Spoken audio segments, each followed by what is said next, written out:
They only digest the brains, and then they poop out the bones out their mouth, Welcome back, everybody, to Advantage in Paradise. The anatomy of a Mind Flayer, everyone, is just like an owl. Apparently, Mind Flayers are like owls. And they do have butts, by the way. Owls do have butts. So do Mind Flayers. And so do Mind Flayers. We came up with in the 1 minute that we were away. Yep. Oh, boy. All right, folks. Let's take a look at the recap.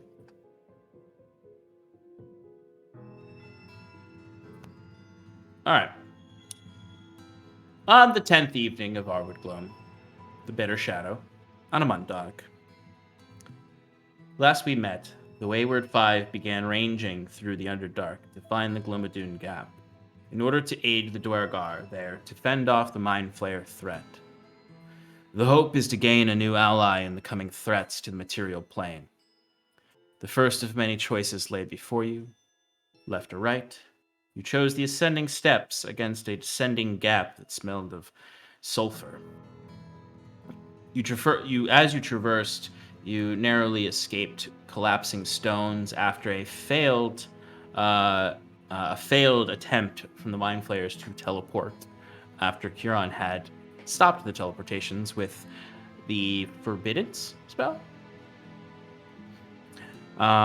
Once you survived that, though, you traversed the treacherous slopes behind a pale waterfall.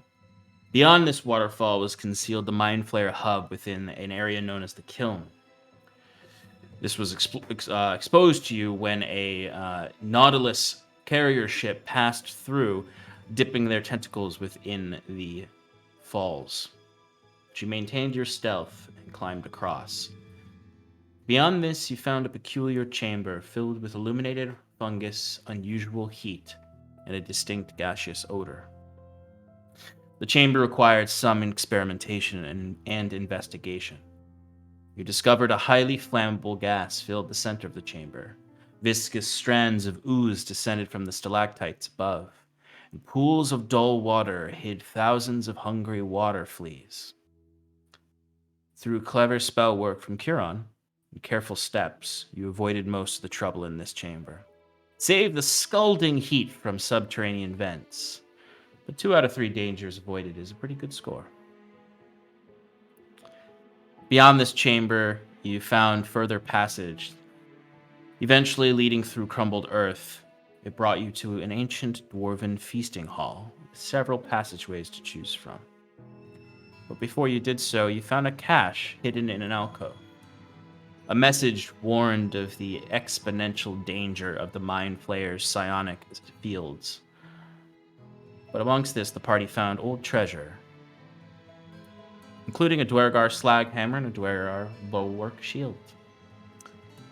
But beyond this once grand hall lay a chamber oozing with the Mind Flayer's corruption. Eager to help the Duergar, Kiran beseeched the party to rescue these poor souls. The party tentatively agreed, and you proceeded through the corrupted chamber, until you found yourselves with another choice. A path that led to the left and right, one where you could distinctly hear clamoring, the other where you could just simply hear the bubbling ooze of what is likely another tadpole chamber. Unable to leave those in danger unprotected, the party decided to take the left-hand path. This led you to being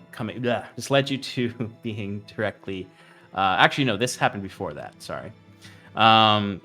Before you reached that space, you had moved through a coolant-filled chamber where you found yourselves face to face with a swarm of husks. Thankfully, they were unawakened, but Kiran discovered that some of these husks contained still living folk. He dispelled the magic of the coolant, but the corruption was too deep, and the drow that had been hidden beneath all of the horrifying construct growth died immediately, since most of its vital body parts were replaced with construct parts. But the party carefully snuck through the seemingly dormant husks until they distinctly felt the presence of the Mind Flayer psionic field. Particularly Scarlet felt this as she failed her wisdom saving throw. It was in this same moment that you had discovered the two paths. So, where you are now is you're still amongst these husks that are, they're not like frozen or petrified. They are very clearly active. Some of them are in the process of being assimilated by the construct material, but they have not noticed you specifically because of Timber's pass without a trace that is concealing you.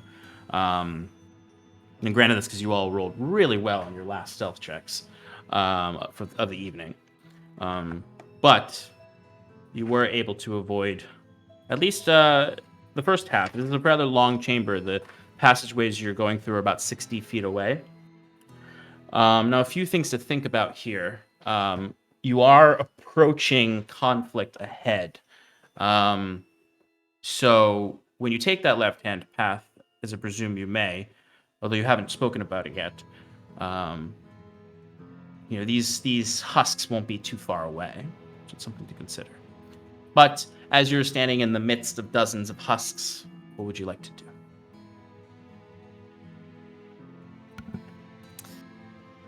Huron is going to cast Circle of Power. Ooh. Which, for the next 10 minutes, as long as I maintain concentration, which I will try to do. I have a note card.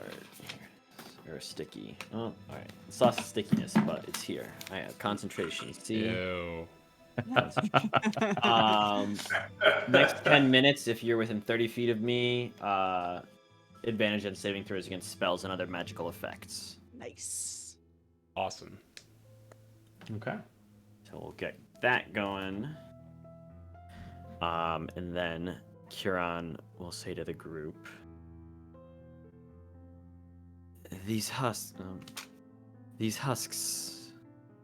the people within them are still living, but they're not long for this world.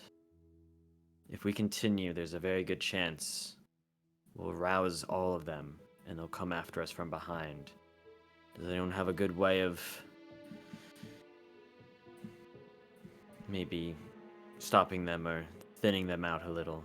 So, based on what we kind of saw before, I don't know if this is necessarily true or correlates exactly, but what if the Mind Flayers are the ones controlling the husks? Based on the fact that they were inanimate when we first walked into that one chamber where Wiswick... All I'm saying is that there could be a correlation. Maybe we should focus down the Mind Flayer instead of all of the husks. Anyone else hear them? Hear what? The Mind Flayers. You can't hear them? I thought I felt something, like a scratching at the nape of my neck. I can hear them. What did it say? Indiscernible. It was most like whispers in your back of your head. I don't know. It doesn't make sense, but we're close. It's really distracting. I'm gonna... Hey, Sean. Yeah. How long has it been since Sarathil cast Mind Blank on Scarlet? I'd say we're approaching... Oh, wait, it's 24 hours, right? Has it been? No. It's only been... It has been a while, though. You guys have... Oh. Yeah, that's what he's saying. Shit. Okay, everyone reset their brains. Scarlet, they can't penetrate your mind. You're invisible to them. Oh! Yeah. Thank you, Alex. That's a good catch. Good call. Yeah, that is a good catch. Good catch. So then, never mind. You guys don't. So Never you all mind. just felt a funny feeling at the nape of your necks when you walked into this space. But so let's just rewind about 5 seconds before Scarlet said that. But I take it back. Take what? it's a really good call. That's a real good call, actually. So, what are you saying there, Curon? Do you want us to, you know, take them out quietly so they don't attack us from behind? I mean, If if possible. if our two-headed friend is any indication, you know, it's gonna be extremely difficult to save their lives. I mean, to Right. protect ourselves, it seems like we've got no choice. Well, as Kaze just said, if we can just take out the Mind Flayers. But I think what really helped us there was Callisto's. How did he put it? His aura. That was not like the hive minds. Drove them back. Right. But it didn't So- stop the husks altogether. It just Right. drove them back. Do you think we could cave in the tunnel? Ooh, there's an idea. Could work too.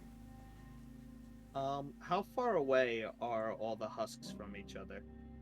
I'd say they're like it depends. Certain areas there might be a wider gap, others they might be clustered together. Generally speaking, it's like a 60-foot 30-foot diameter kind of like bowl of a room that you're at the edge of. You haven't completely walked into it. You've only walked, say, like 5 feet into it. And that's when you all felt that kind of naping at your neck. There are dozens of them, so they're pretty close together. I would say a couple feet.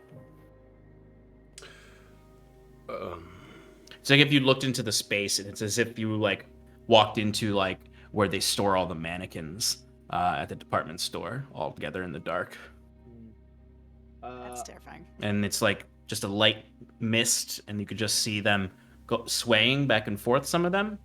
There's a mild gurgling throughout the room of those whose vocal cords have not been replaced by mechanical parts, and you can see just sort of like faint green light. There's like a dim green light throughout the entire space coming off of the husks themselves.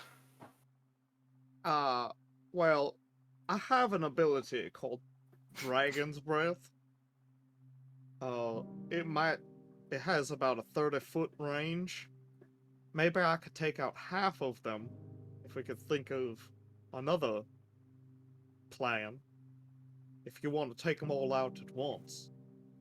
Now, sorry, Sean. You said on the other end, it's 2 quarters split off from here.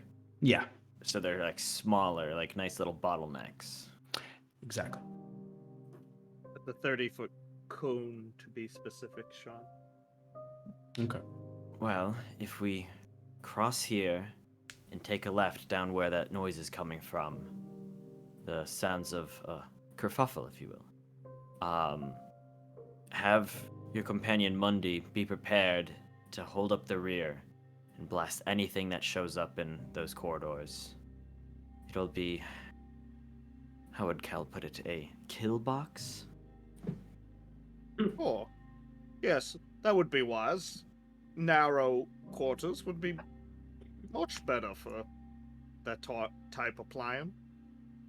So, let's try to cross here quickly as possible and see if we can go help whoever's in trouble up ahead. And remember, we see a Mind Flayer, we don't hesitate and we take it out. Even if it's like Callisto, it might be best if the world is rid of these aberrations. Okay.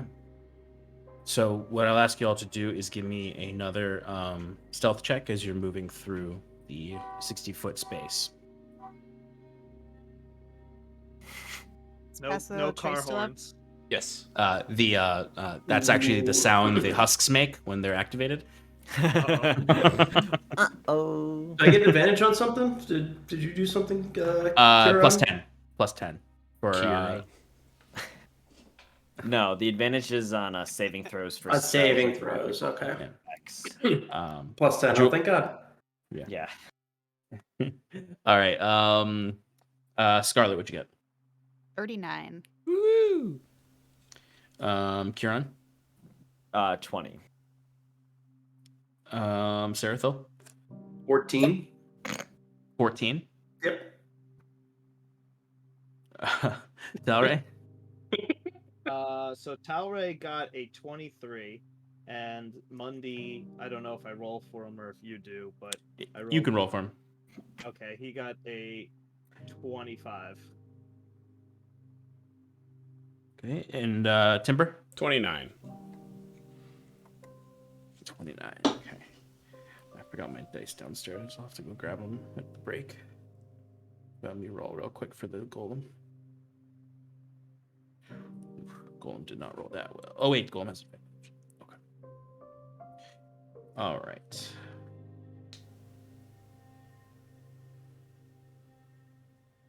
Okay, so you move quietly through this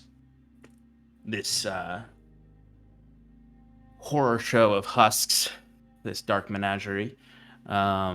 It's disconcerting as you move through them, as the very dim light of Kiran's staff occasionally illuminates the face of one or two, and you can just see all manner of creatures. You see a dwarf that you can see like the mechanical parts are mingled with the beard, and you see tufts of the red beard coming through as the parts dig into the flesh. You see one where like a gnome, it's like the core of it is a gnome, but like the mechanical parts outstretch it so that it's like the height of a normal person, but it stretches the flesh of the gnome out. Some look like their faces all look like they're in excruciating pain, but some of them look like they're actively in pain. But despite how disconcerting this is, and perhaps Sarathil, you pause halfway through, curious about the nature of this horrible magic, given your necromantic tendencies. But thankfully, Timber kind of from behind kind of nudges you to move on, as the shadows keep enclosing all of you, protecting you mostly. The only thing protecting you with some of these rolls. But quietly and quickly you move across, and the husks are undisturbed. You have a path left and a path right. Can we look down both real quick before going down the left path? Yeah, you can do a very quick look down if you want to give me a perception check. Can I get a perception check, but with my ears instead? Yeah, absolutely. Perfect. Yeah, anyone who anyone can do ears or full. 25. Okay. Timber, what'd you get? 22. 22. Okay. So now that you're kind of across this space and you're listening down the tunnel itself, you can very clearly hear that it's every now and then you'll hear just sort of like a clash of a sword or an axe or a hammer or something, and occasionally kind of like almost like a shockwave comes out of that space. You can kind of see it coming through, and it's not like a pulse wave. It just sort of, the dust all shakes off of the walls, and you might occasionally see like some of the husks back there like turn their heads, but they don't seem to move. Really, if you're within the psionic sphere of any Mind Flayers, those Mind Flayers don't feel like they're in danger because they're not calling this horde of husks to help them. To the right, the bubbling is a bit more intense. Compared to the chambers you went in before, this seems like it might be a much larger Ceramorph chamber. Potentially the location where they're trying to drag these individuals back from. But now that you're up close, you could also hear there is some slight bubbling from the left-hand path as well. Nowhere near as loud as the right-hand path. Generally speaking, these Mind Flayers don't seem to leave where they've already established territory. It's kind of a creeping blight kind of thing where it goes ahead of them and they end up there.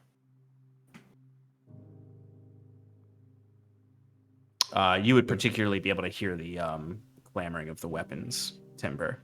What'd you get total again? 22. Okay.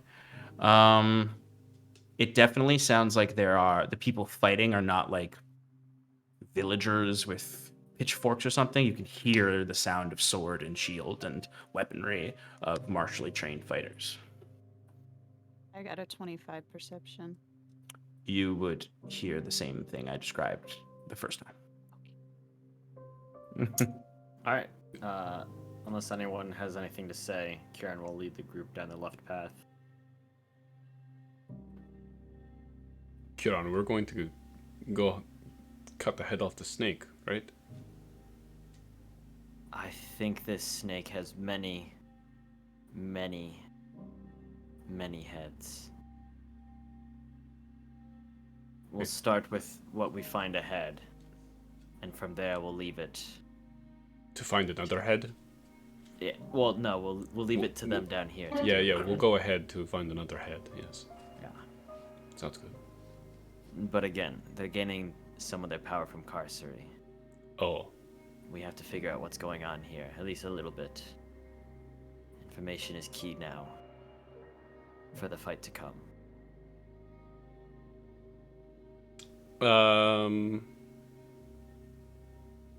How protective is that armor? Is it like give you any resistance or anything? Like, is it good? It's a non-magical attacks, yes.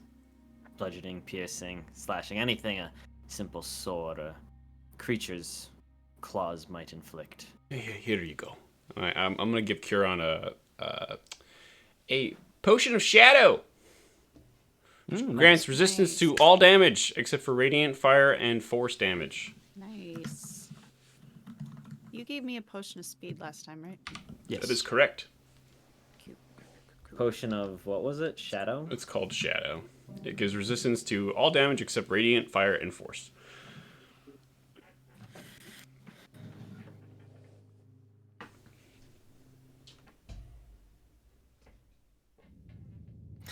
Thank you for this, Kaze.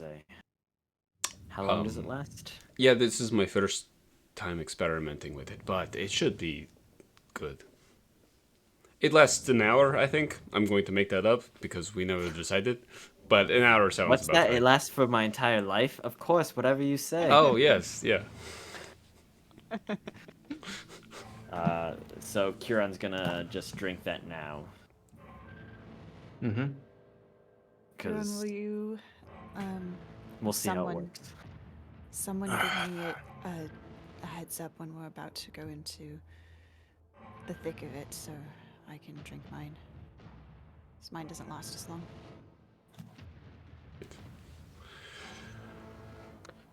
Okay. We can keep. Would you like to reroll? Would anyone like to reroll their stealth checks for this next part of the journey, or keep No. their scores? I would like to reroll mine. Okay. I would like to emphasize that I am currently riding Mundy. If I could fit in the certain area, so I guess we would use his stealth check, which is slightly higher. Yeah, I'd allow that. Sarathil, you probably should reroll yours. Oh, he's busy. He's busy. You want to reroll for him? I think he's got -1 dex. It's okay. Sorry, yes. No problem. Well, who did it? Talray, were you gonna reroll, or are you using Money's I mean, original? It's up to you. If I have to, I will. But No, you don't. Otherwise, I'll keep the same. Okay. All right. So then, Sarathil, what is your rerolled stealth? Rerolled stealth. Hey, 28. Nice. Hell yeah, nice. Much. That little push of encouragement from Timber. Okay.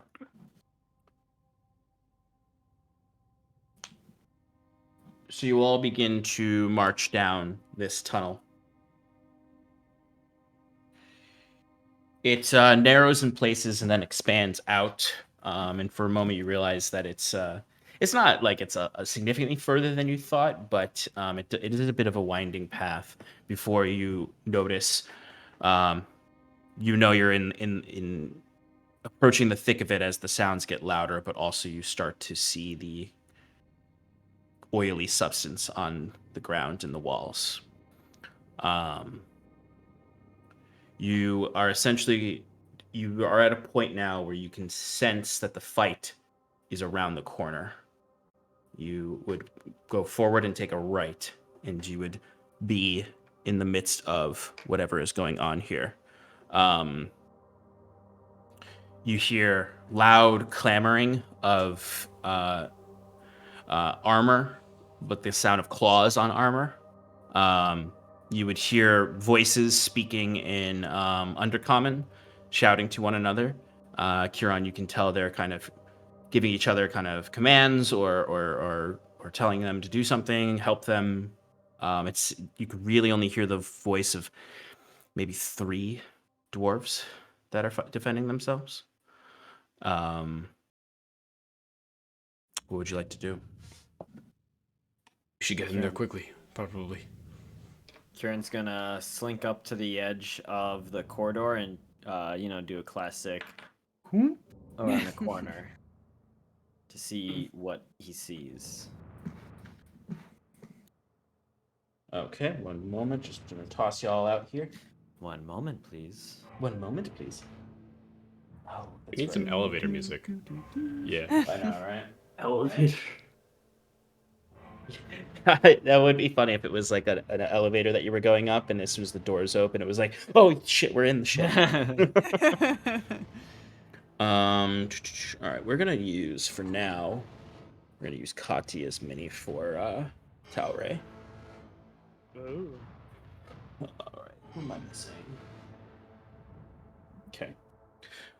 All right, so Kieran, when you look into the room, would see the first thing you'd see is this massive arm crush into what looks like at first it just looks like a dwarf in completely like stone armor, but then as your eyes clear you can see it is like a stone automaton that makes up a Duergar dwarf.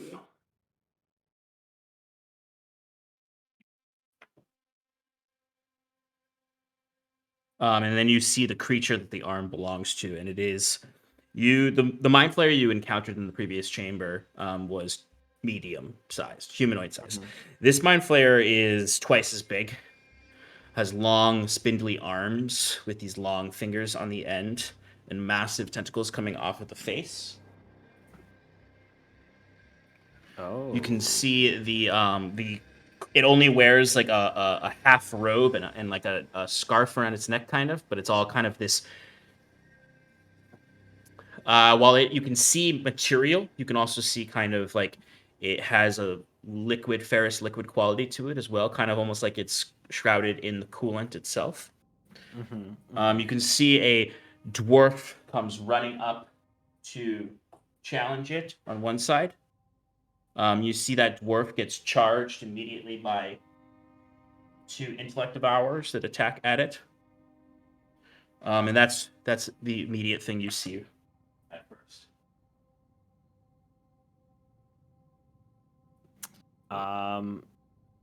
Kieran is going to quickly to the group, whisper back.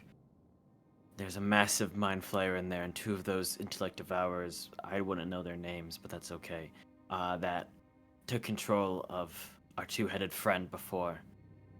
We must be quick. Get the brains and then the big one. And then without another word, Kieran's going to turn the corner. Okay, you have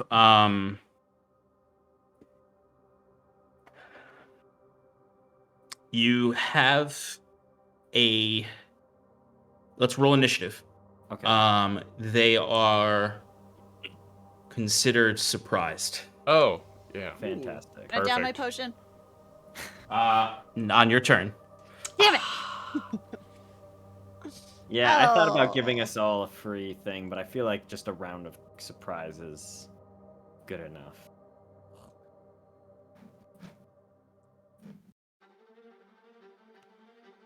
Ooh, digging this. Oh. Dig. Yeah, I rolled crappy too. For initiative. Ooh, all right. Oh, look at you. Look at you. Mr. Fast Old Man.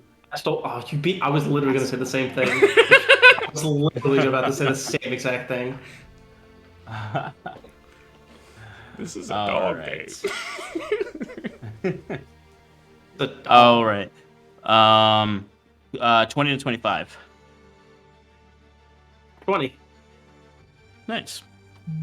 Thanks. 15 to 19. Oh no. Okay. Okay.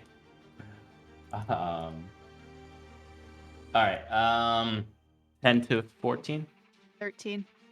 12. 11. Oof.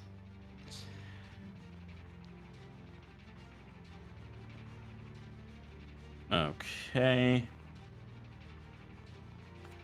Timber, would you? 8. 8. Okay. Combo breaker. Combo. Breaker. All right. So the good thing is you guys they're all surprised. You're all going to get around ahead of them. Okay. So Sarathil, you are up first. So y'all are down.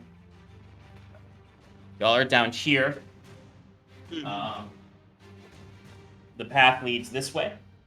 To where you can currently you know what enemies are right there, which is the large Mind Flayer and the 2 Intellect Devourers. Wait, where am I? Oh, sorry, you're not. I didn't have you on there. You're right. Oh, okay. Got it. Yeah, now I see now. Okay. Would you like to- What would I like to do? That is a good question.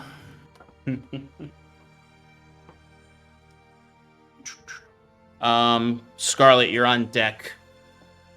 Okay. But just this round, because they can't go yet.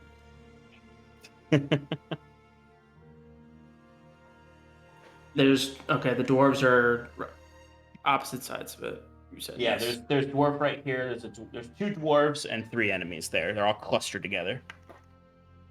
Got it. Well, following quote unquote Kieran's lead, I'll turn the corner. Yeah, I imagine all of this is happening at once, so Kieran is moving ahead with you. Yes. Like out of my way, older man. Can't hear you, Steph. Yeah, what happened? Or was that intentional? Oh. Yeah, exactly. I just get so forgetful in my age. I'll just go with a nice little blight. Blight? All right. Targeting Blight the big one? on the Mind Flayer. Okay. What kind of saving throw is that? Or is that an attack? On saving throw? Con? Yeah. They got a 19. 20 to beat. Oh, nice. They failed. Bang. Get blighted. Get blighted. 28 necrotic damage. Okay. You watch it. What does it look like when you cast this blight? I open up my spell book and put my hand to it, and then as I pull away from it, I pull like a miasma, like black cloud that I kind of like just like fire towards him. That doesn't like shoot towards him; it kind of just like dissipates, and then it just like appears around him and like starts to kind of like consume him. Excellent. So as you see this miasma cloud around this Mind Flayer, you can see the oily substance that kind of flows off of its cloak absorbs some of the necrotic energy. It does seem like it doesn't deal as much damage as it normally would have. Oh. But you do see it kind of like dry out a little bit as the creature now kind of looks over to see you all charging it. Anything else, Sarathil? Don't think so. I don't really have any other bonus actions. Nope. It's my turn. All right. Scarlet, you're up. Talray, you're on deck. Okay. Then Kieran, then Timber. There's a lot of things that I want to do that are bonus actions right now. Mm-hmm. Can I use my action for one of them? What is the thing you're trying to do? So I want to drink the potion of speed. That's a bonus action, right? I would allow you to do an action for a potion. Okay. The other thing I want to do is I want to... Well, there's two things. I want to get Lily to wrap around my arm so I can get plus to my AC, which is a bonus action, but I also want to take out the prongs of the black and make it crack, crack, crack, but that's also a bonus action. You have to choose one. So, okay. I'm gonna drink the potion. No, you can drink the potion as an action, but Oh, you as need an to action. choose Okay, either okay, to do the okay, shield okay, or okay. the prongs of the black for your bonus All right. action. Let's do Lily. Because you're gonna bonus add the action. shield. Okay. Yep. All right, so you have that. Scarlet, you glug glug glug the potion. You get all jittery. You just drank the coffee, magic coffee, and If you have speed, can't you use another action? you're right because you're already hasted. Right. So yes, Yes. you would get a hasted action. So you, Do whatever the. I'd fudge you allow want. you to do Lily as a hasted action, or the prongs of the black, or you can use it to, or you can go and attack because you are within range. You just would attack with the normal prongs of the black, you wouldn't get the extra fire damage.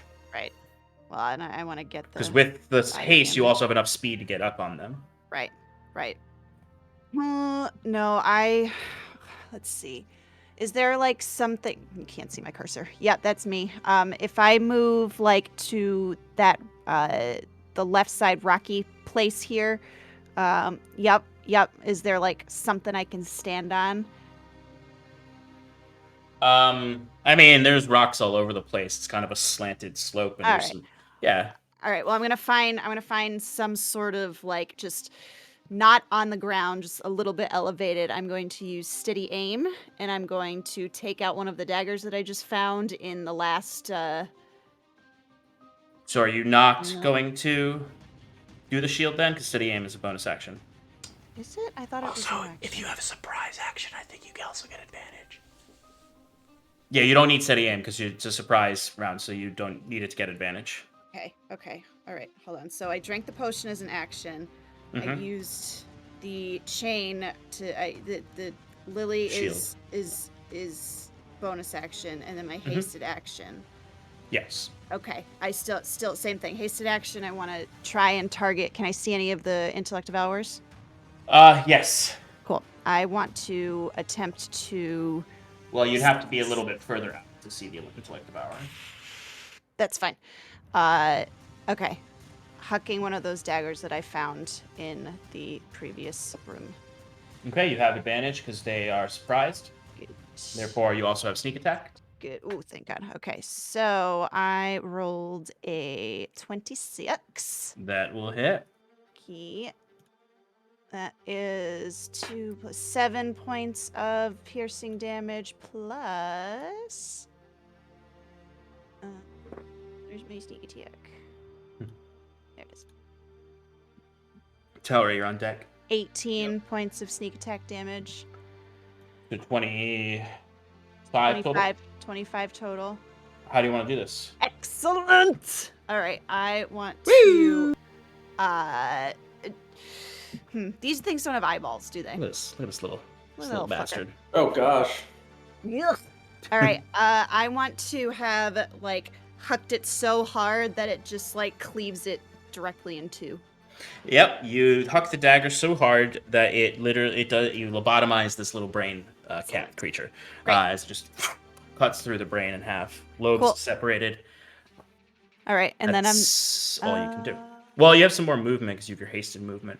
I do, but I want to check whales from the grave. Oh yeah, that's right.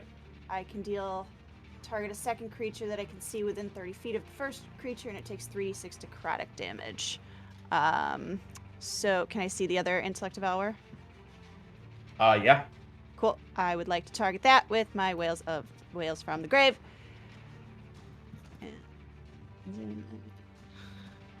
Okay. 13 points of necrotic damage. Okay.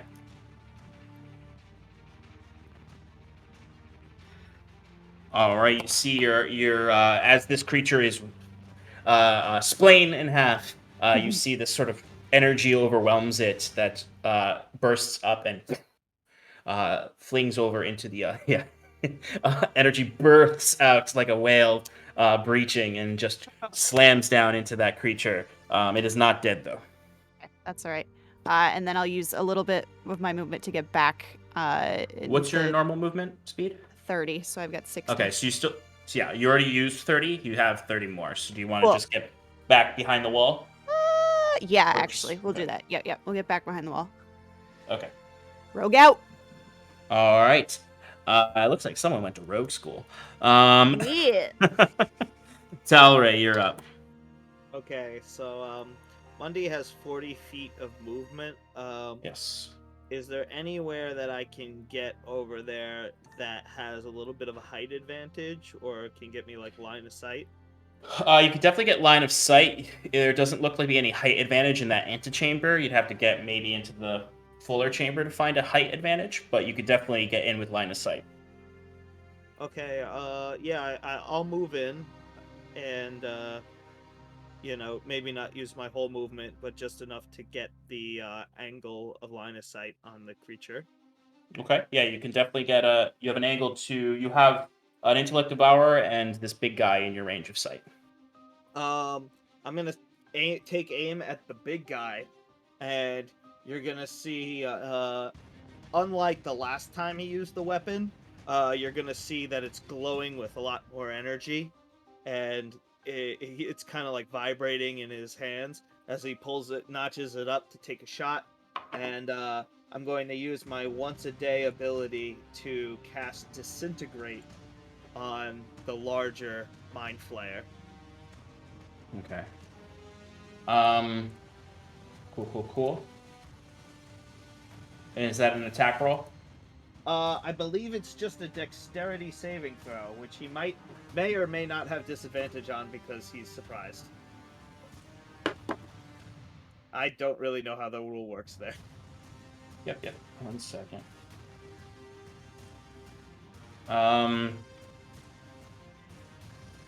Let's see. Surprised. If they're surprised, I think they just don't get actions or reactions or movement. Yeah, I think you're Basically, right. like they just aren't.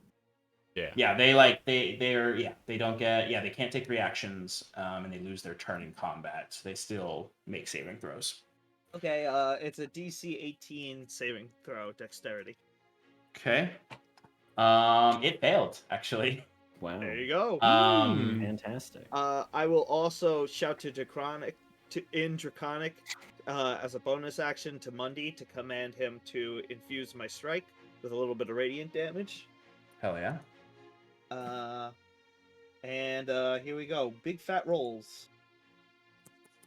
EFR. There's one dice that's just stuck, like it's cocked, but it doesn't know what to do. Oh, beautiful. 69! 69 was the total. No, 69 was the base total. I'm gonna roll, so that's 69 force damage, and Mundy gave me an extra 5 radiant damage. So All right. grand total is gonna be 74 damage. Jeez. Okay. Wow. Wow. That's excellent. So you see like this, very thin green beam of energy blast Talray almost off of his seat on top of on top of Mundy, and as he is leaning back in his sitting position, you see Mundy reach forward and shoot out of its mouth a little spark of light that hits the bullet or the beam mid-flight and empowers it to strike the enemy in the chest. Love it. Yeah, I imagine like when Thor powers up Tony Stark's armor when he attacks. But yeah, this strike flies out and whips across, arcing to the Mind Flayer, and you can see it burns this horrible singe marks all over its chest.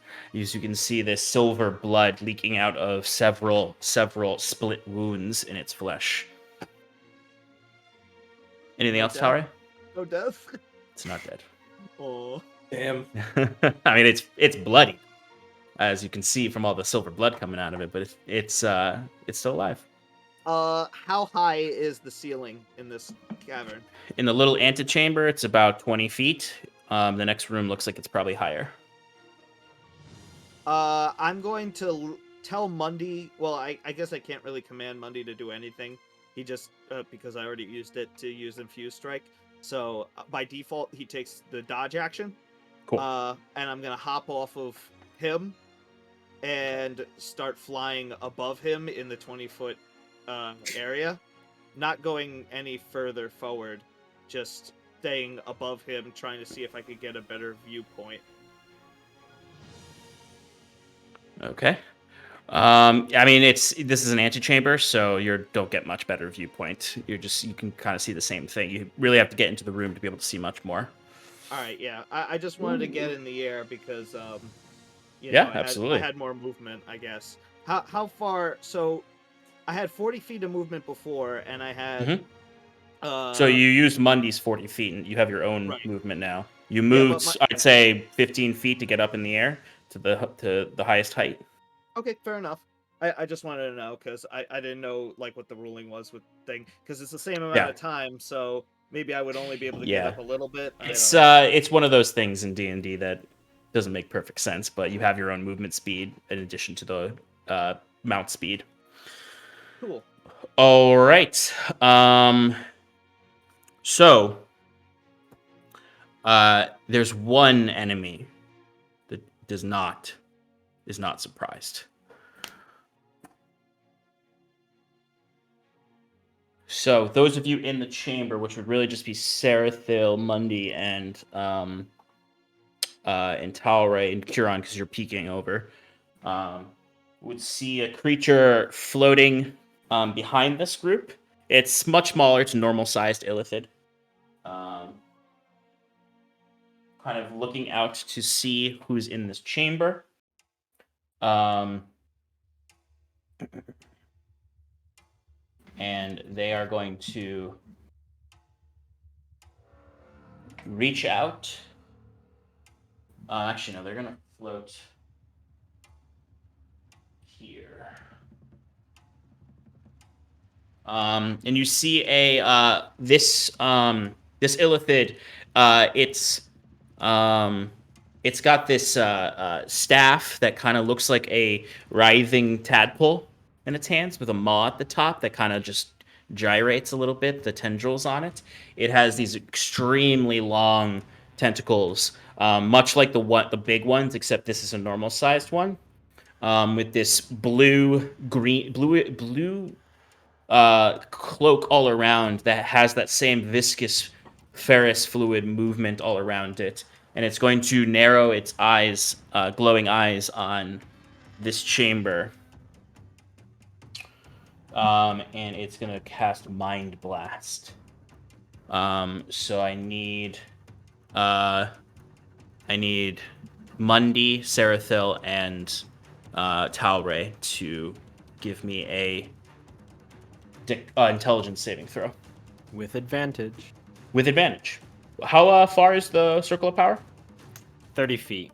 Cool. Just checking. So advantage, intelligence saving throws.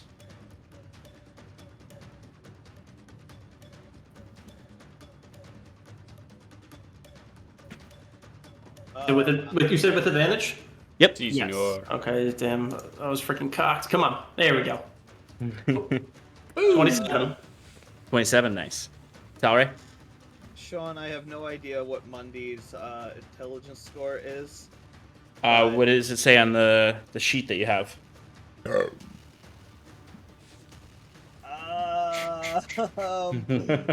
It has dragon intelligence. It's a dog. It's a dog. I'm on it. Hold up. It's a dog. Such a bad dog. He has a -1 actually. This is a My dog. game. intelligence. All right, great. I'm a dog. Mundy has -1. All right. Well, I rolled a 14 with -1, and Mundy rolled You guys have the same a intelligence. 4 with -1. Oh no. Okay, you two do not succeed. Um, Jeez. all right. Absorb elements. I understand how he got captured last time. Yeah. You both take 31 points of psychic damage. How many points? 31. Oh, you don't take it. Sorry, you don't take it. I was talking about Mundy and him. You actually are completely fine. With your because you saved. But Mundy and Talray take 31 points of psychic damage, and you are stunned for 1 minute. You get to make your saving throw at the end of your turns to break the effect. Does that mean I fall? It does mean you fall. Dang it. That's 1d8. This would be 1d6. Oops. Can you give me the damage number one more time? I can't. 31. 31, okay. And then another 5 points of bludgeoning damage from the fall. Mundy, no. That 5 goes to you because Mundy was on the ground. You were Right. fine. All right. That is the Olitharid's turn. Curon, you are up. All right, Curon is going to move 25 feet forward. Mhm.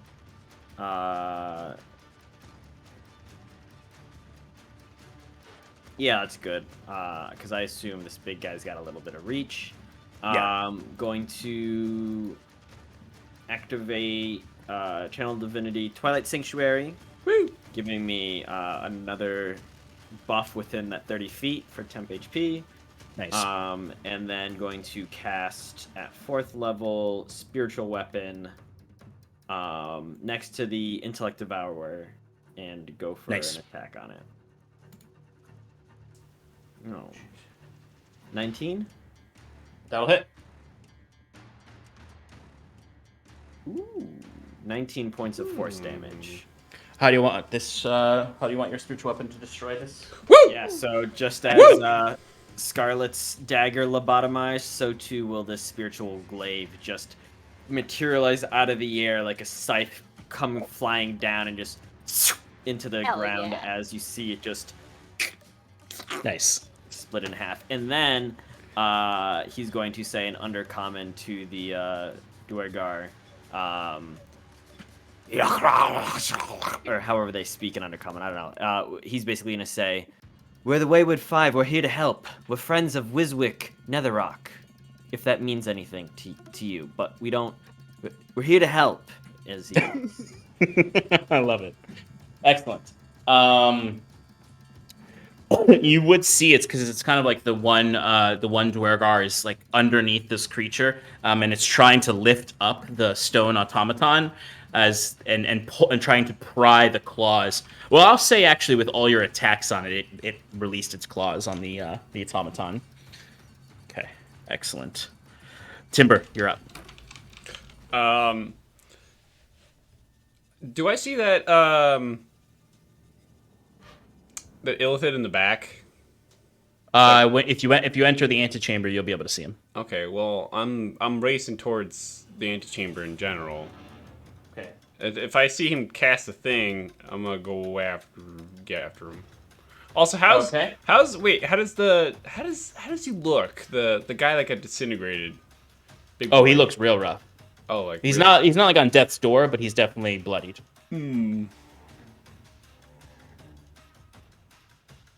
Sure, let's go for him. Okay. XCOM rules. What's your movement again? It's like 45, right? It's 50. 50? Yeah, you can get to him. Timber, once you're up on top of him, though, you can see the rest of the room.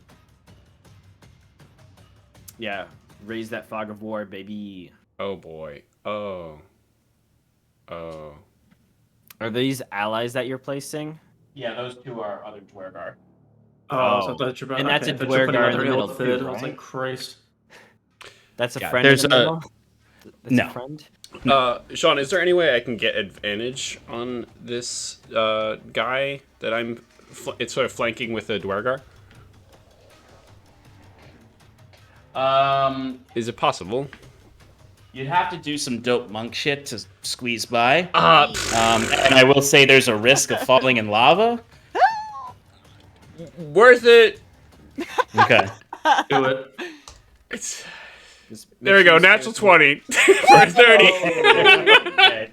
All right, so Timber, I'm gonna explain. There's no actual like square on the battle map you're standing on because you're technically above lava. But I'm gonna say you're like holding on to like the rock on the side, with, like 1 foot on like a stalagmite. How about that's where I land? I'm gonna do my attacks on his back and then jump off and then land there. Oh, okay. Does that fly with the DM? Absolutely. All right, cool. I am going to attack Go for it. with my fists of fury for a first 29. Yay. Yeah. 13 points of damage for the first one. Second attack is an 18 to hit. Does that hit? That does it. Yay. For 14 points of damage. I'm gonna burn a key point. Burning. Burning. Right in the spinal cord. We're going down the spinal cord right now. We're going down the spinal cord for a nice 26. That'll hit. That's 10 points of damage. Reaching lower back right here. We're over. Oh, yeah, okay, natural 20. Hell yeah. Ooh, on fire tonight. All right. Jeez. All right, well, we're counting. Oh, come on. What? All right, well, Remember, you maximize the first round of dice. yeah, it's still not good. I rolled a 1 right after it, so. Oh. What's the total? It's just a 16. Just a 16. How do you want to do this? Oh! So first, go. you come barreling in as everyone like Huron. I imagine you're there with your shield and your glaive ready, and you're like, "Let them come!" And then you just see Timber just whip around you faster than lightning, swings up around. You can see lava, like the light of the lava. Timber, look out.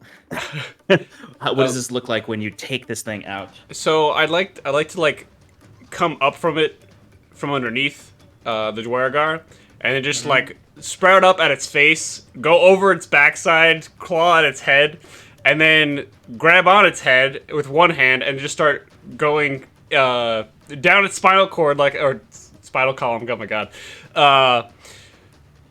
Until I reach the hole in which Mundy, not Mundy. Oh my god. Talray provided for Timber until he reaches that, and then just reaches even further in his organs and just pulls out his heart. Ooh, okay. Oh, right. You see exactly that all happen as you can see this creature. It takes a bunch of punches in the back, and then you just see Timber's claws come through the front of its chest, holding onto this silver, blood-covered heart that gets ripped through, and then you see the creature. And then it falls back, sinking into the magma pool as you watch its body ignite and fire. The room is lit up bright as it burns away. Well done. Kaze, good job. Well done. Oh, and then Timber falls in the magma. Oh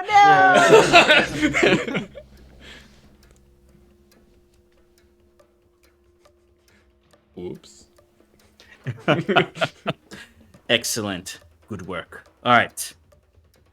Back to the top of the round. 15 temp HP, Kaze. Ooh. Thanks. So, Where's my temp HP? You went before me. now that they are no longer surprised, their effects are going to go into place. So, at the top of your turn, Sarathil, you do need to make a wisdom saving throw. Oh boy. With advantage. With advantage. Ooh, yeah, nat 20 to a 26. Let's see if I beat it. Nice. You said nat 20 to a 26? Yeah. Yeah, you beat it. Yeah, you beat it. You're fine. You're fine. No, I was thinking if my second roll was going to be better. Oh. But you can feel that you've entered into the psionic sphere, as I mentioned before, but you do not take the damage or points against you. Okay, but it's your turn now. We got some dwarves near this guy, right? Yep. All right, then You got you got a stone construct dwarf, and then you have an actual dwarf, and you're back here. No, I can't do that. Bump it up, bump it up, bump it up. Let's just blade this thing again. Are you This blading guy this guy? Yeah. Okay, cool. He's a plant, right? It's what kind of It's saving not- throw is that again? Con. Okay. 20 con. Okay. Bad rolls. They failed. With a Yes. natural 1. Ooh. You should take. Well, really, they got a 6. Rolled a 6 because they do have advantage on it, but it's still not enough. Bam, get blighted. Bam! Get blit. Blit.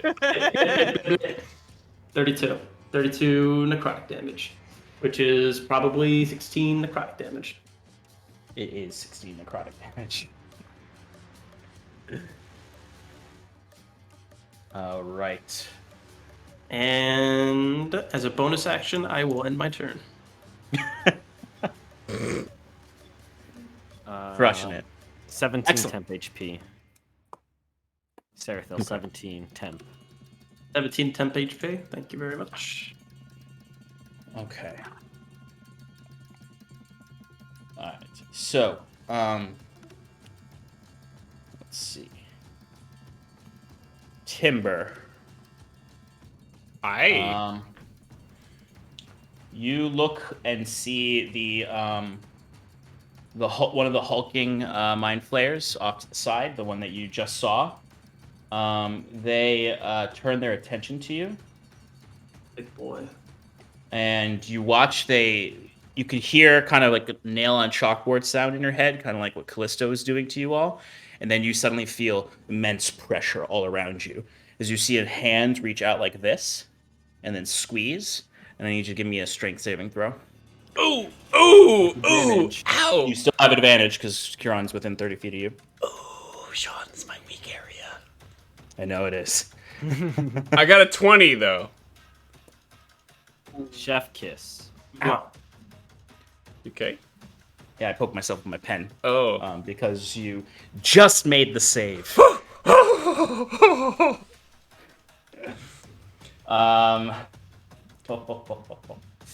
I wouldn't break out of it. I'd blink out of it. No, I imagine you're breaking out of it.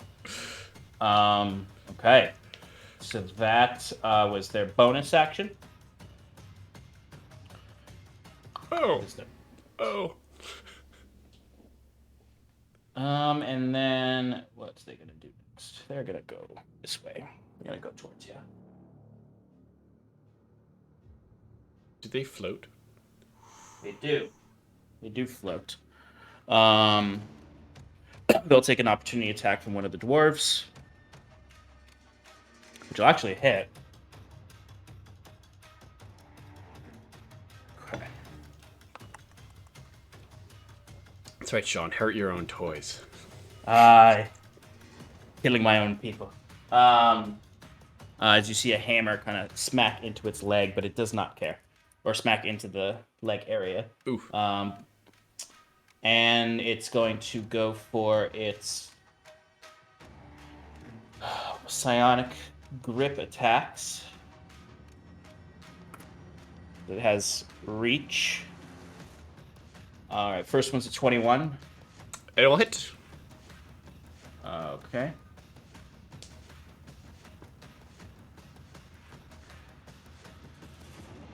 That is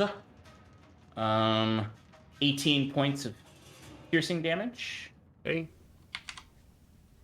And it's going to pull you towards it 10 feet, and you are auto-grappled. Okay.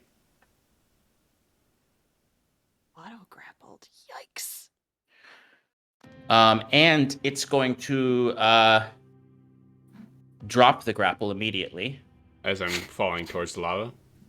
Yes. Okay. I will allow you to use your reaction to do something to get out of the way. Can I reaction? Try to avoid it. Can I reaction blink? How dark is it in here? Actually, it's lava, so it's probably pretty bright. It's pretty bright in here, yeah. Okay, so I can't do that then. I am going to instead, as I'm falling towards the lava, reach my backpack. Oh no, no, you wouldn't allow that. I know it. It would be, well, I would cast levitation on myself if I'm able to. If not, I will reach my backpack and grab my immovable rod and then just hang there. I think because the levitate is your boots, right? Yes. I'd allow either because it's items. I'll allow either. I will. If you were casting a full levitation spell with like components and stuff, I would not allow it. But since it's just your boots, you can click them together if you want. I will smack my boots, and you watch as I go like forward heavy and do like a rotation. Yeah. And I imagine Timber, like you kind of like rotate and you find like your nose, your snoot is like inches from the lava as you right yourself, and the creature just sort of like cocks its head at you. Okay. All right. That's that creature's turn because you killed the other one. Scarlet, you're up. Tower, you're on deck. Okay. All right. I would like to start using my movement. I have 60 feet. I want to get within 10 feet of Little Mind Flayer. I don't want to be all the way up on him. Okay, that would put you within 10 feet of him. Perfect.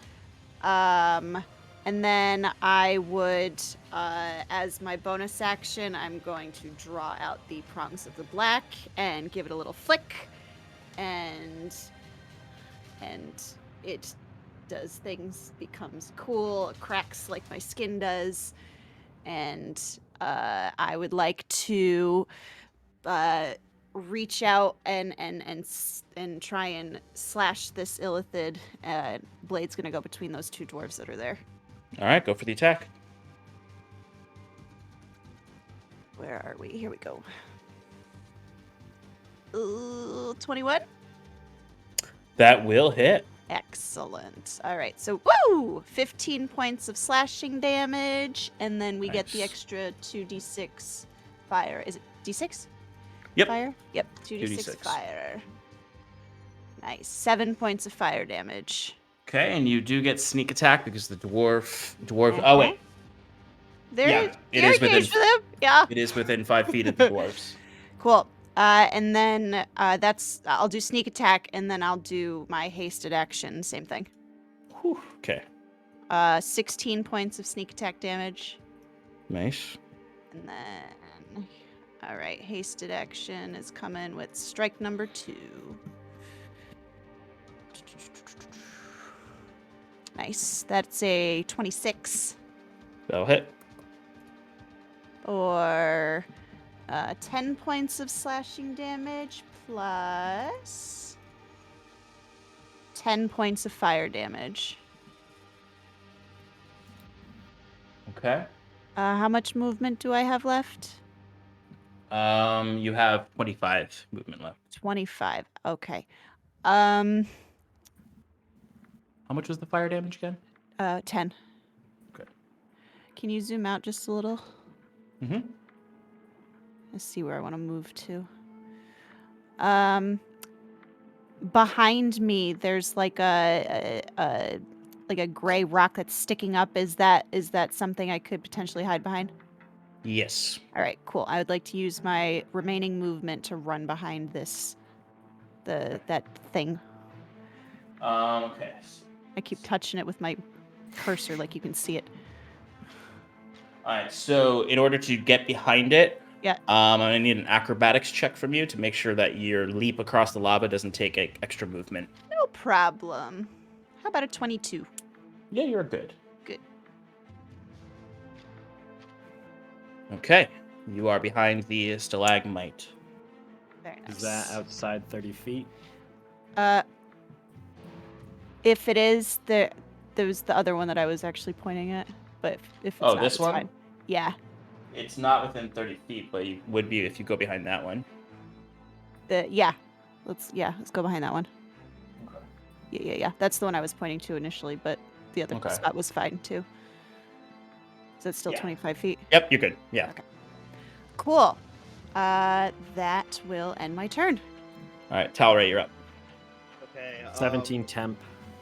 I believe Yep. Mundi and I are both stunned. What do I have to do? Oh, yeah, you lose your turn and you get to re-roll the intelligence save at the end. Oh no. At the end. Okay, I'm Mhm. rolling. That thing It's a didn't 17 break DC. its concentration throughout the round. Nobody attacked It's, it, right? it's not a concentration thing. Okay. You all still right. have advantage on it, though, because it's a magical effect. Gotta believe. Okay, I got a 4. Oh, with Well, advantage. there you go. It's, he Mundi has -1. Ooh, Mundi got a 17. Monday does break free from it. Just breaks free Yay. from it. So, but he does not get his turn. Talra, you get 19 temp HP. Mundi gets 15 temp HP. Nice. Okay. After Talray is the Tharid. Okay. Let me roll to see if it gets its Mind Blast back. Oops. It doesn't. Trust. It did. Ah! Mine. Mind Crush. crush. Yeah, There you go. It's gonna cast it again. So, Sarathil, Huron, Talray, and Mundi need to make their saves again. So it's intelligence saving throw. You all do have advantage because of Huron's circle of power. Wait, I have to roll again? It's for the damage. It's psychic damage. Another Yeah. one.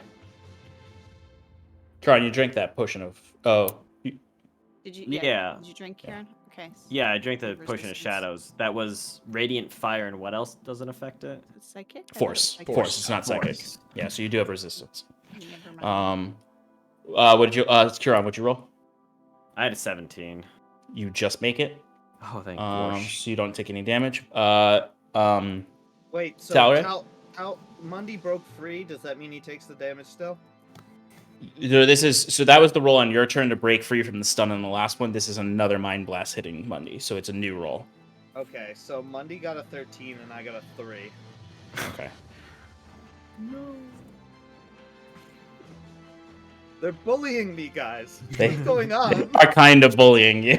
You went Everybody's from being one of the bullying me. smartest in the group to one of the dumbest. Yeah, this would be a breeze for Wiswick.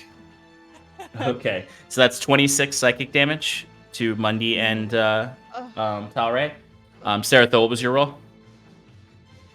Or what was it again? Intelligence saving throw. You have advantage. I have faith that this is probably not going to hurt you. No, 28. Yeah, you're good. It's almost like for you, Sarathil, it's like a game. Like this Illuthar is trying to Penetrate crumble my your mind. mind, and it's just like, no, none of that. No, bro, I'm too smart for you. I'm the greatest comprehender. Well, Excellent. you heard it here. Greatest comprehender is your title. Yeah, Sarathil, the greatest comprehender.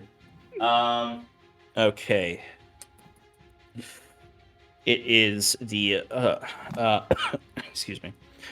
Huron, it is your turn, and then it is the dwarf's turn, and then Timber. How's the Illithid looking? It's definitely the last few. Scarlet definitely hit it, took a huge chunk of its health out. She dealt Okay. like 58 damage to it, something around that range. Okay. Oops. Alright, Curon is going to cast Geas on the Illithid. Ooh. Give me a wisdom saving throw DC 20, please, and thank you. Just don't Okay. succeed.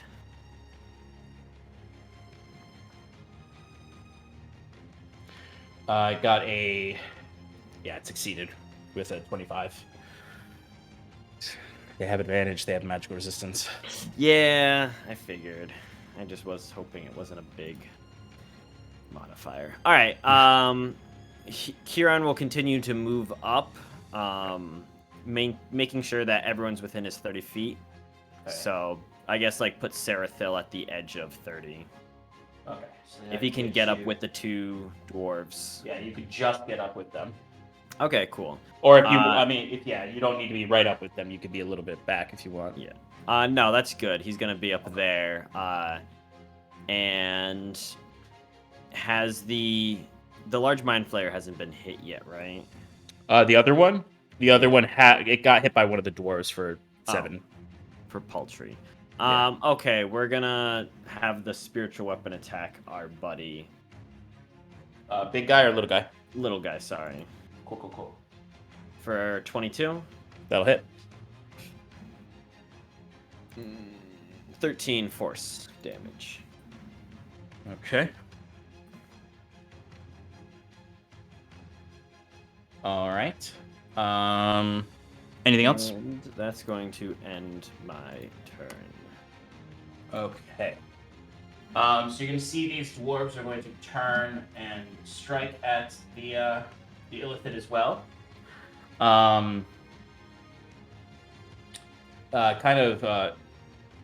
Seeing that they are in danger, the Illithid is going to use a reaction to warp away from the attacks coming onto it. The dwarves, I'm going to still give them an attack. It's just going to be a disadvantage. Okay, Stone Man misses. Stone Man. And the the female Duergar soldier misses. You can see the stone dwarf construct. It has this big maul, and it ignites it like the Duergar hammer that Scarlet has. So it has this bright kind of bluish red plasma coming off of it, which conveniently the black light makes it look like that. But that is the dwarves' turn. Intellect Devourers are dead. Timber, you're up. Do they get the benefit of Twilight Sanctuary? They do. They are allies. All right, cool. Do you want me to roll just a bunch of d6s or one for all? You could do one for all. Oh, that's 14. Literally one for all. The one was the... Okay. All right, Timber, what do you want to do? Who's right next to me? Who's that blue cape? That's Kieran. That's his new mini. All right. I got a mini. I want to do something funky. Okay. As opposed to your last turn?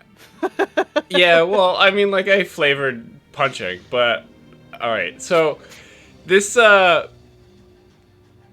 big boy. That's like the purple guy. I just completely forgot to do a bunch of things. Yeah, big purple guy. All right. He's got a little, like, stringly mouth, right? He's got little tentacly. Yeah, okay. Yeah. Can I attempt to grab one of his tentacles? Of course. You can try anything you want. I'm not. Can I use an acrobatics to grab it? Give me a better idea of what you're trying to do here. Or with its tentacle. I want to grab it, Mm-hmm. and so here's my full thing. I want to grab it. Give me the full picture. I'm gonna spin around on my boots again, grab it, and then yell for Kieran to help me pull him into the lava. So, I mean, essentially what you're trying to do is a grapple. Is a grapple, then like a shove. Yeah, pretty much. Okay. So then the way I would do this is it would be a grapple check. Okay. So your athletics versus their athletics or acrobatics. Okay. Oh, come on! He's gonna win. No. It was on at 20, and then it just Then it, Let me check there. See if they have. Okay. All right. Oof. A for effort, Timber. They got a 25. yeah, Natural that's 20. fine. That's fine. I was just It's okay. yeah.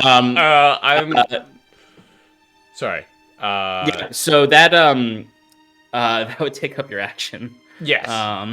As I imagine you like reach for the tentacles, and like you could even see like the tentacles all like kind of writhe, and because they're like massive tentacles, they're not small ones like the main ones. They just sort of like you grab it to try to pull it, and it just wraps entirely around your arm, up to your face. Oh wait, so they grabbed me back. No, this is flavor. Oh, okay. All right. Yeah, you're not mechanically grappled. Okay. In that case, I'm going to bonus action patient defense. Nice. And get more in its face. Actually, I'm gonna get onto land or to the side of it and just try to get more in its face. Okay. Let's see. I need some like putty to hold you on things because you're all dope monk shit. I'll take it. Maybe a smaller mini too, probably for that. Yeah, I know. All right. Anything else, Timber? That's it. All right. At the top of the initiative order, you all hear from the tunnel. 17. Oh no. Cool. You all hear from the tunnel you came from. Exactly what you would probably expect. At this point, the sounds of hurried husks crawling through the tunnels behind you. As we're gonna take our break. Ooh. All right, folks. We will be back in 5 minutes to continue this action. Stick around with us. We'll see you very soon. Okie dokie.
name is Sean O'Donovan, and you are the host of Paradice Productions.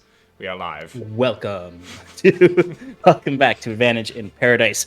Our Wayward Five are currently in a fight with some Mind Flayers, and they're trying to rescue a few Duergar who are trying to fight off these Mind Flayers with them now. We last left off with Timber attempting to grapple the massive tentacles of what is a essentially 12-foot tall illithid, and did not succeed, and now he's just patiently defending real close to his face. And you heard the shrieks of husks coming from the back of the room. But we are at the top of the initiative order with Sarathil. What would you like to do? All right, so we just got big boy Squid Man, right? The little squid magician is still in there. He's just hidden in the dark. Oh, he just okay. Big boy Squid Man. And you hear the sound of the oncoming husks behind you. Did I see where he retreated to? No, you just saw him disappear. Oh, he just vanished. Yeah. Yeah, he blinked. He definitely, like, warped away, but you didn't see where he ended up. Oh. Also, Noldo is behind you, carrying Wiswick's body, hugging it tightly, scared that it's going to get hurt. Well, yeah. Just so you know, so you're not completely alone with the husks coming after you. Little Thanks. wizard guy got 2 actions in 1 turn. Seems cheaty to me, Sean. He didn't. He used a reaction. Yeah. But Oh, he can't yeah. cast 2 spells in 1 turn. As you saw last 2 sessions ago when you died, these illithid can. Nonsense! I hate it! I know you said blink, but seeing what I It wasn't a spell. It wasn't really. It was a feature. It wasn't a spell. I'm just saying. Okay, so he just disappeared though. What you would have seen is him. Actually, I guess what I'm saying. Describe what I would have saw. And you would have seen the dwarves swinging their hammers and axes at it, and as soon as they went to hit it, it sort of like disapparated. Literally think like in Harry Potter where they kind of like disappear into a black hole. Okay. Thank you. Then that changes what I was gonna do based on my reaction. Okay. In that case, then I will. I'm kind of like on the left, so like I'm in the back still, kind of right there. Yeah. You're still in the back here. You if you move up a little bit, you would have sights on the bigger guy. Yeah, that's what I want to do. Because I see everybody was charging in there, so I'll follow suit because I'm hearing some commotion. Yeah, you kind of step over the stunned bodies of Mundi and Talray. Actually, okay, they're stunned. We're just dreaming of dragon loot in our as we're paralyzed on the ground. Can I assist with them? They're stunned. I'd allow you to Wait a give second, can I the help action. Help Well, action. they already have. I mean, dispel magic would I was be gonna say helpful. dispel magic on Talray. Yeah, you could do that. I'd allow that. I would do that on him to free him from his stun. Okay, Talray, you feel the magic plaguing your mind and stunning every, freezing up your actions, slowly be leached from your body as you shake to, and you are no longer paralyzed or stunned. Oh, howdy, I feel like I've been trampled by a bunch of cows or something. What creature? Cows? Never heard of them? I don't know. I'm just assuming Tausig probably Like exists in cattle? the world. I don't know why I said that. How? The Oryx maybe is more familiar to you, as we're in the middle of this combat. yeah, you're shouting back. Anything else, Sarathil? I could see the big Mind Flayer, right? You can From see my Big Boy. vantage point. Yeah, Big boy Squid Man. Big Boy Squid Man is Big visible. Big boy Squid I'd like Man. to demonstrate how terrifying these creatures are. BB 12 BBS. feet tall, big spindly BBSM? hands. Yeah, it's Tentacles it's 5 BB, feet long. it's BBSM. Oh boy. I'm gonna up their health by 100. But would you like to do anything with your bonus action? No, that's what they're. Okay. All right. The big boy. The big boy is up. Scarlet, you're on deck, and then. Do they all have right. COVID? Are they trying to get rid of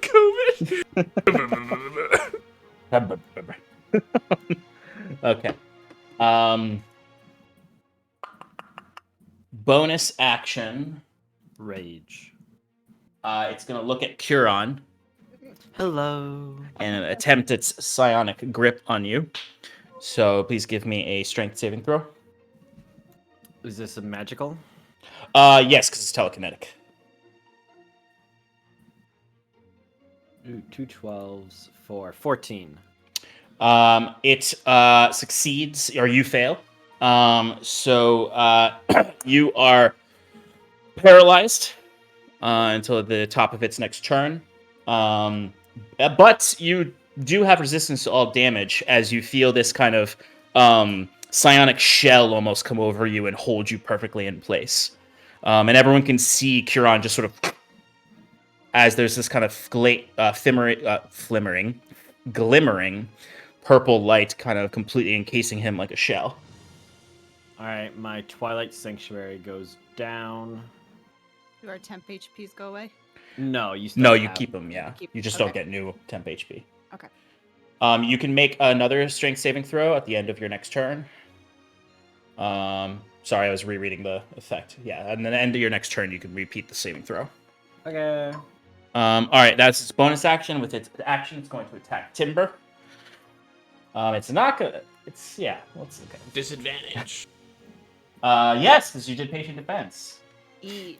You never see monks do that at high level, you know, but it's very useful. All right, disadvantage. So good thing it rolled a 2, so that first attack does not hit you. Second attack is not you. It's not gonna hit with a 15, I imagine. No, sir. And then its final attack. That disadvantage, man. Saved your ass. So, no damage to you. I will take it. Once again, I keep forgetting to do their psionic field thing on the top of your guys' turns. So I'm going to start doing that now. Scarlet, give me a wisdom saving throw. No, it's Mine's blank. Yes, Never mind. mind blank. Scarlet, yeah. you're fine. Yeah. Hell You're yeah. welcome. You're welcome. Thank you. I said thank you. All right. My turn? Yeah. Taura, you're on deck. Okay. How much movement is it going to take me to get from where I am to the entrance where the husks are coming from? I have 60. Actually, it is exactly 60 feet away as long as you make an acrobatics check to jump over the lava. Yep. Okay. Let me do that acrobatics for you. And a 21. That'll do it. Okay. All right. All right. So you are back at the front with you got Noldo there. He's holding dearly onto Wiswick for dear life. Kind of melded half into the stone, seeming like he's only trying to protect Wiswick's body. Yep. That's fine. That's all. And Mundy's there, like on the ground, stunned, with his tongue hanging out, 1 foot kicking. Poor baby. All right.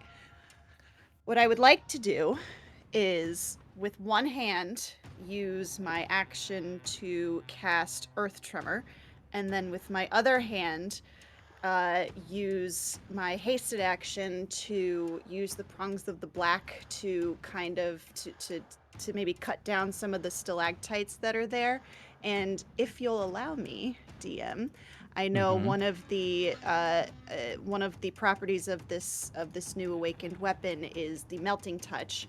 So it's not armor, but if I could spend a charge to help those stalactites fall. So essentially, I'm trying to close in and block off the tunnel. I would allow you to do that with a, but you need to use 2 charges, I would say, so that you could also extend the prongs of the black, because the ceiling is just too tall for you to be able to do that. That's fine.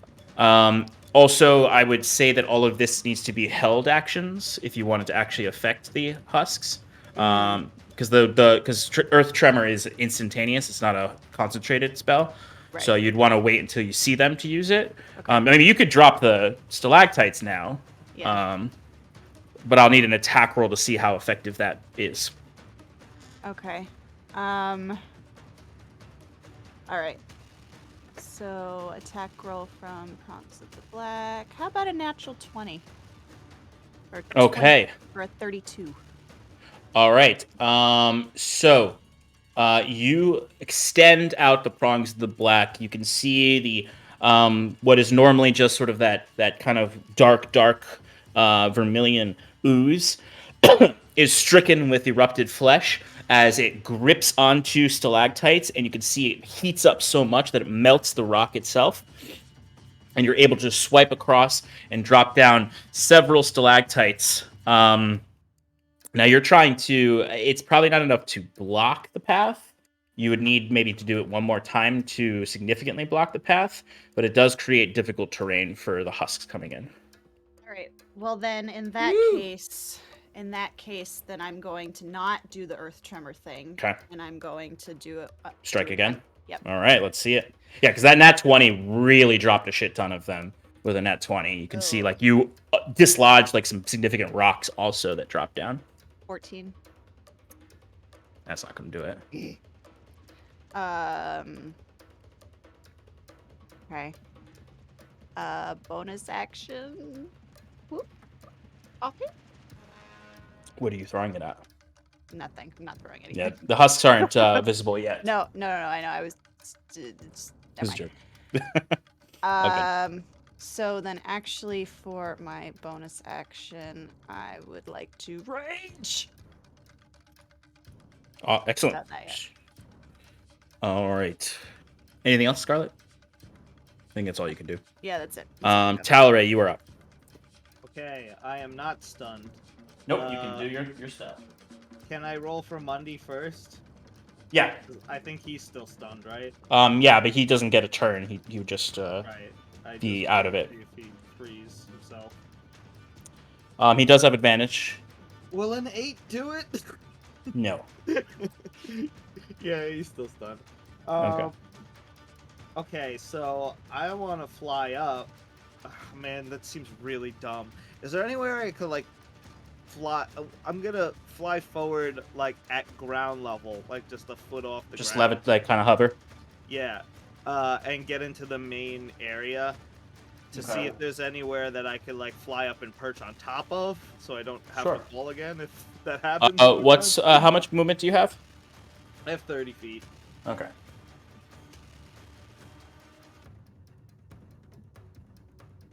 Unless, no, it's 30 feet. Yeah, so you can clearly see most of the room now. You can see that there is a fallen pillar that you can get on top of. The stone is kind of raised over here. There's a crystal cluster that is raised up over here that you could get some height with. There's a pillar here you can get some height with. This can provide a little bit of height, not a lot. There's several places you can get up a little high, but also not risk falling. That creature off to the left there, the one that's like got the white mini. Yeah. Is that a? I was gonna say the one further. Oh, that's Curon's spiritual weapon. Okay. What enemies can I see in this one? You can see the big illithid right there. That's just it. Okay. Yep. I'm gonna fly over to the pillar. Okay, so towards the pillar? This one or that one? That one, the one on the ground. Okay, so you can get this far, because you had 5 feet left of movement. But I mean, I'll give you a little bit more, because you would have seen it before you got in. So, do you want to avoid the illithid, or do you want to be up close with it? I guess I'd probably want to avoid it. Okay, so I could say from where you were, you could do 5, you can get over here, and then on your next turn, you'll be able to get up on the pillar. Okay, do I see anything new now that I'm over there? You can give me a perception check. Sure. It's at disadvantage still? No. Or the lava even? The lava is Sweet. Alright, I rolled shitty, but I got great perception, so that's a 14 plus 5 is 19. Yeah, you can see the other illithid back here in the dark, concealed. You can see it. Yeah, I'm definitely gonna shoot that jerk. Okay. In fact, let's just Dragon Breath him, because I like this guy. Okay. So I'm just basically aiming my 30-foot cone towards that shadowy corner. So everybody just sees, like, my eyes have that, draconic, eye slit, and you see them glow, and my face kind of just turns into, like, a dragon's mouth, just for, like, a split second as my maw opens up, and I breathe hot, radiant light on his face. Excellent. Dexterity saving throw, DC 18. DC 18. Okay. And you know what? Just for the flair, I'm going to use a bonus action to cast Guardian of Nature, which makes me look more draconic. Okay. So it rolled double 18s, so it does pass. All right, half damage. Oh, I rolled bad. 24 radiant damage. Halved is 12 radiant damage. Okay. Is Drake's Breath... Drake's Breath is an action. So, does that mean I have another attack since I have 2 attacks? No, because it's its own action. It's Okay, not yeah. the attack action. Understood. Okay. I already used the bonus action to turn into Guardian of Nature. Cool. I'm gonna choose Great Tree for those at home who know how that spell works. Yeah, what does that give you? It gives me 10 temporary hit points. Nice. I can make Constitution saving throws with advantage. I get advantage on Dexterity and Wisdom-based attack rolls. And when I'm on the ground within 15 feet of me is difficult terrain for my enemies. So he's nice. probably in difficult terrain. He's pretty close to it, not quite on it, but if he wants to get back into the fight, he's going to be in difficult terrain. All right. Anything else, Telray? I believe that is it for me now. Okay. Unless I could yell at Mundy to get off his ass. I mean, you can. It's not going to do anything, but you can. Okay, yeah. I would enjoy that.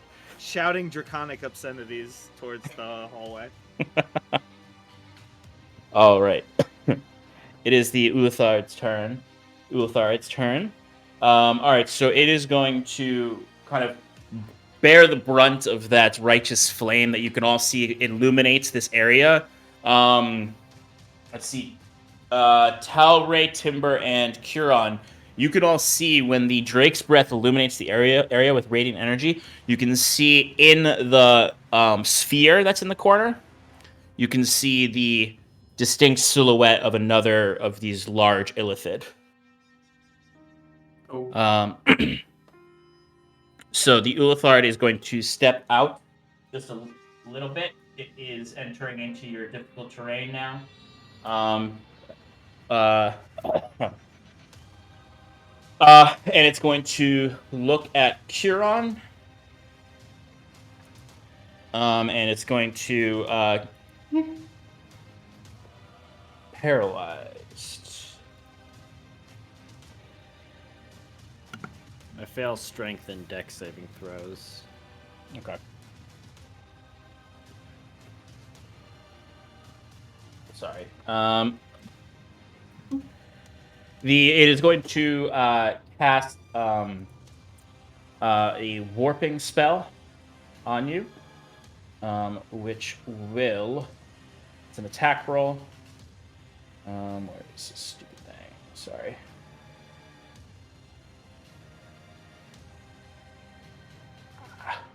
There it is. All right. All right, so it's an attack roll.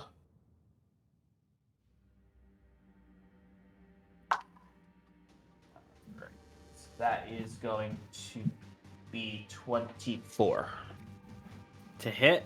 to hit. That's my AC. You meet, Oh. you beat. You beat. All right, so you can all watch as the stasis that's around Curon starts to vibrate, and you can see some of it starts to crush him tighter. As Curon is going to take.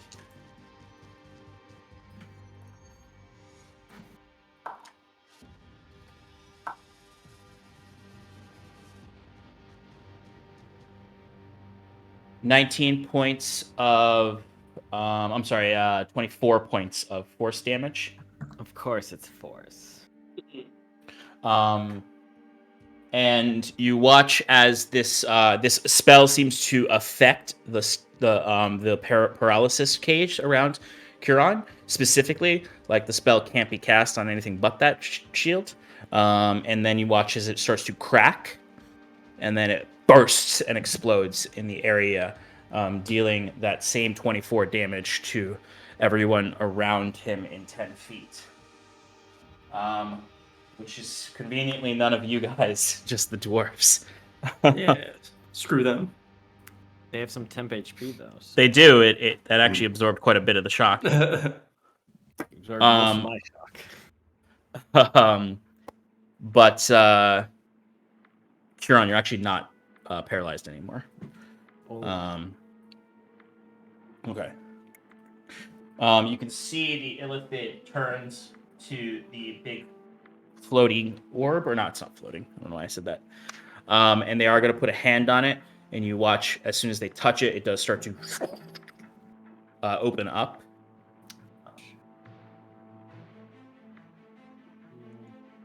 And there is a second of the large illithids on the field.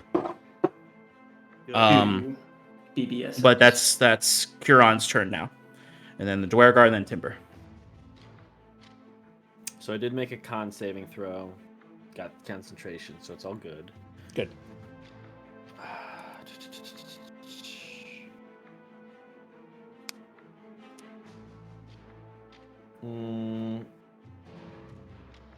Alright, we're gonna pop up that Channel Divinity again. So we've got the temp HP. And then bonus action attack with the spirit weapon. Against the big guy or the little guy? Or the new big guy? I only have 20 feet. Can I move to the little guy? Yeah, it looks like it. Yeah. He's 15 feet away, so yeah. Alright, yeah, so we'll attack him for a 23. That'll hit. Alright, 11 points of force damage. Okay, it's definitely looking rough. Okay, anything else? And that ends my turn. Okay. Did Scarlet totally take down the passageway behind us? Not yet. Not yet. No, not yet. Kieran's just gonna shout back to them back there and just be like, make sure you don't let them in. Stop them at any cost. Working on it. Just to reiterate Hell yeah. that we will die if that happens. Okay. It's the Duergar's turn now. They're going to kind of see that you've kind of cornered the main illithid threat, and they're going to charge forward. These guys can charge on this one, and then these two are going to. They're not. Yeah, they're gonna. This one's gonna go here. This one's gonna go here and attack this guy. Man, I absolutely forgot so many of these illithid's abilities. And one of them I made myself, so. Alright. First attack on him is going to hit. Second attack is also going to hit. So you watch this dwarven woman comes rushing over, and she has this hammer that ignites with plasma flames, and she goes for the attack on this illithid, and gets nice. Oh, she might kill it. That's I'm okay with that. We're here to empower the locals. We're not here to like overtake them. We want them to feel confident in their That's abilities. true. That's true. She actually got exactly the amount of HP that it had left. All right, so you watch. I'm gonna complete the other attacks too. First one misses. Second one hits. Miss. Hits. Hits. Miss. Okay, so one attack each.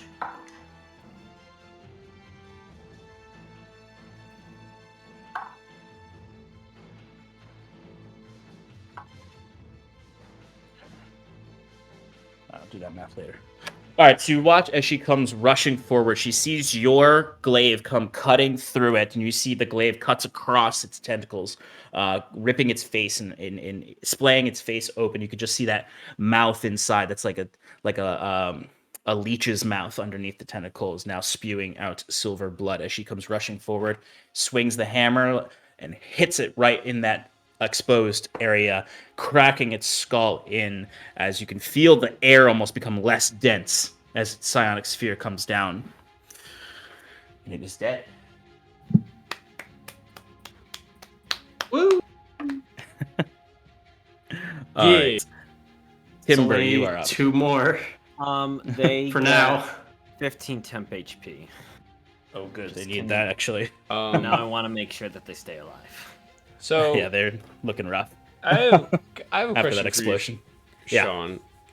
When these illithid cast spells, are they usually saying things? Are they like muttering things?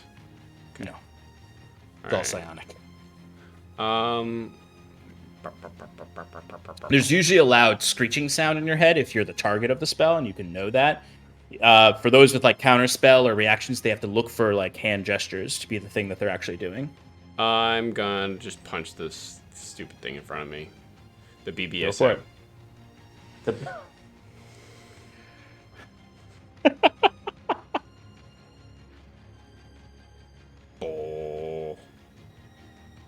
Oh, it's a natural 20. I'll take it. Hell yeah, dude. What's that? Like number 4 for you tonight? That's number 2. Oh wait, no, number 3. No. No, it's still Yeah. other thing, yeah. Yeah. One more point than last time. real good. 17. So nice 17 for a crit. All right. Next one's not gonna hit with a 15. I'm gonna make the first one a stunning strike. Hell yeah. You- Con or Con, sir. Si, senor. And I'm also going to do a Fury Blaze. it's a 17. You make it. Okay. Yeah, you make it. I'm going to do Fury Blows. Attack it again for a 21. I'm going to roll damage. Yep, that'll hit. It's 15 damage. Hell yeah. Fury of blows. Fury of Blows. I'm going to make that one a stunning strike, and the last one is not going to hit with the 16. That is a 23 for the save. Okie dokie. There goes that. Okay. Anything else? As you pop this thing in the face? No, that is all. I'm done popping. But you get 17 temp HP. Ooh, woo. Thank you. Okay. Scarlet, you can now, at the top of the initiative order, you can see the husks in the hallway. Okay. There's only going to be one. It's not even swarms yet. There's going to be just a handful that start crawling over the rocks. Okay. So I'm going to say there's 3 that are coming up on you. Okay. For your reference, they are, when they come up on you, they're going to attack you, but they're going to still be in like falling rock range where they're standing. Oh, I'm gonna squish him. All right, but they are gonna get an attack on you first. Couple attacks. Let him try. All right. First attack is a natural 20. No. It's okay. They're not that strong. On their I'm own. raging. Thank God I raged. All right, so that is first one is a 13 slashing damage. Okay. Down to 6. Second attack is a dirty 20 to hit. Nope. Okay. Next attack. It's also not going to hit. Next one is not going to hit either. Next one's not going to hit either. Good. Woo! Jeez, and this is an advantage. With advantage? Yeah, they have pack tactics. Oh, tactics. That's Um, right. Oh, that actually, I forgot about the acid damage on that. It's okay. So that's 8 acid damage. And Also, that's not that's halved, full. right? That's full. Yeah. Yeah. That's what I thought. The last attack does not hit either, Scarlet. As these 3 come up, the first one really gets you. Yep. It comes rushing in, and it brings this. Maybe you're concentrating on the stalactites, and it brings a Yep. slashing claw up, and you feel it cuts up your cheek. Yeah. And you can see these 3 cuts on your cheek, and you can see like steam comes out from the magma within your flesh. But you feel that poison into your veins, or the acid burn in your wound. As you refocus, it makes you angrier, and you bear the brunt of the rest of the attacks. But they do not damage you. Sarathil, you are up. Alrighty. Oh. Let's see here. We got that guy. We got that guy. This guy. And I'm yellow guy, so I can see both of them. I got line of sight of both. You'd have to just move 5 feet over, and you'll be able to see both. I would like to do that, so I Okay. can see both of them. All right, you got them both in sight.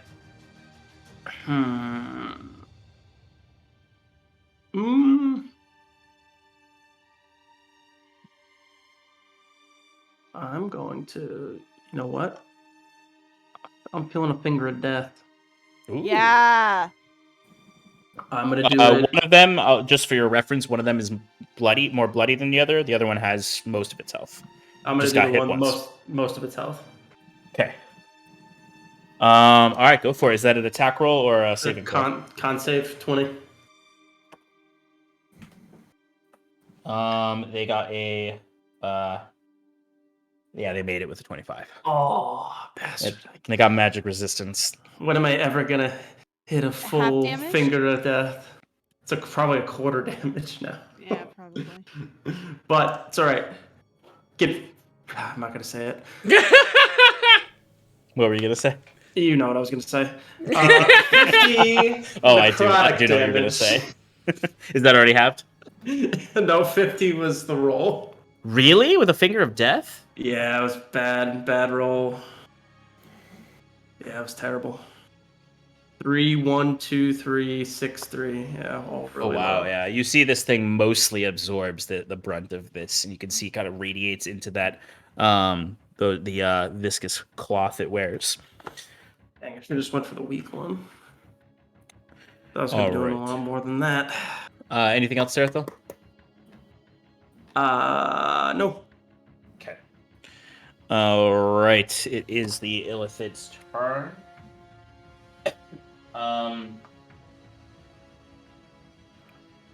Alright.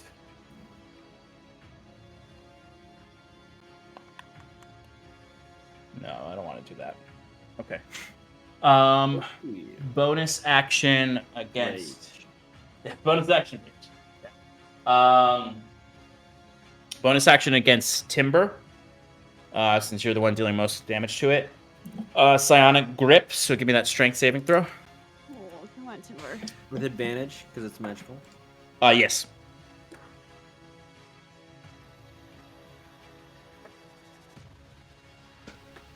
Wait, you said strength saving throw, right? Yeah. All right. With advantage. I did a strength check accidentally, but it should different? be. Yes, because I have proficiency with my strength saving throws. So it is a 23. Oh, hell yeah, dude. That So- makes it. Whew! I rolled my strength, just straight ability, and I was -2. I was like, ah! Yes, you are able to keep yourself from being contained within this stasis field. It is pissed, so it's going to go for its attacks on you. It's over here. Why I put it so far away? I'm going to use my Talon Claw dice. No, don't use those ones. Those are the good ones. No. Stop it. Stop it. You Use got the an other extra one, ones. didn't you? No, I didn't. That would have Oh, been okay. great. All right, Just because I'm using the Talon Claw. Yeah. No, but it is a dirty 20. Ugh, stop. Does that hit? Yes, it does. Okay. We don't get to use them. You shouldn't get to use them. Shush. Okay.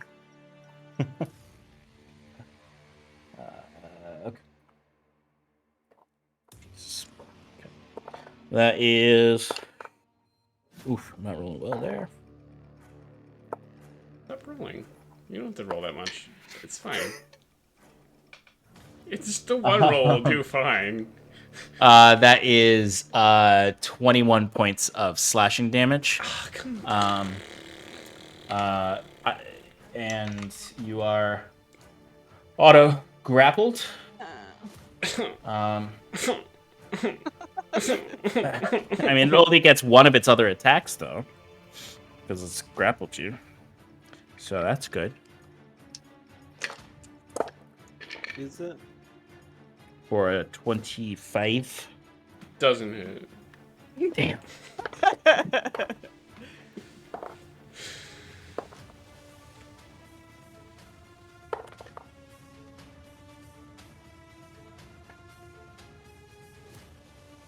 Another 17 points of slashing damage. Ugh. Yikes. Okay. That's that one. The other one is gonna go for an attack. It's gonna go for 3 attacks. Or 2 attacks. No, three attacks. One on the dwarf automaton in front of it. Which is going to hit. No, my friend.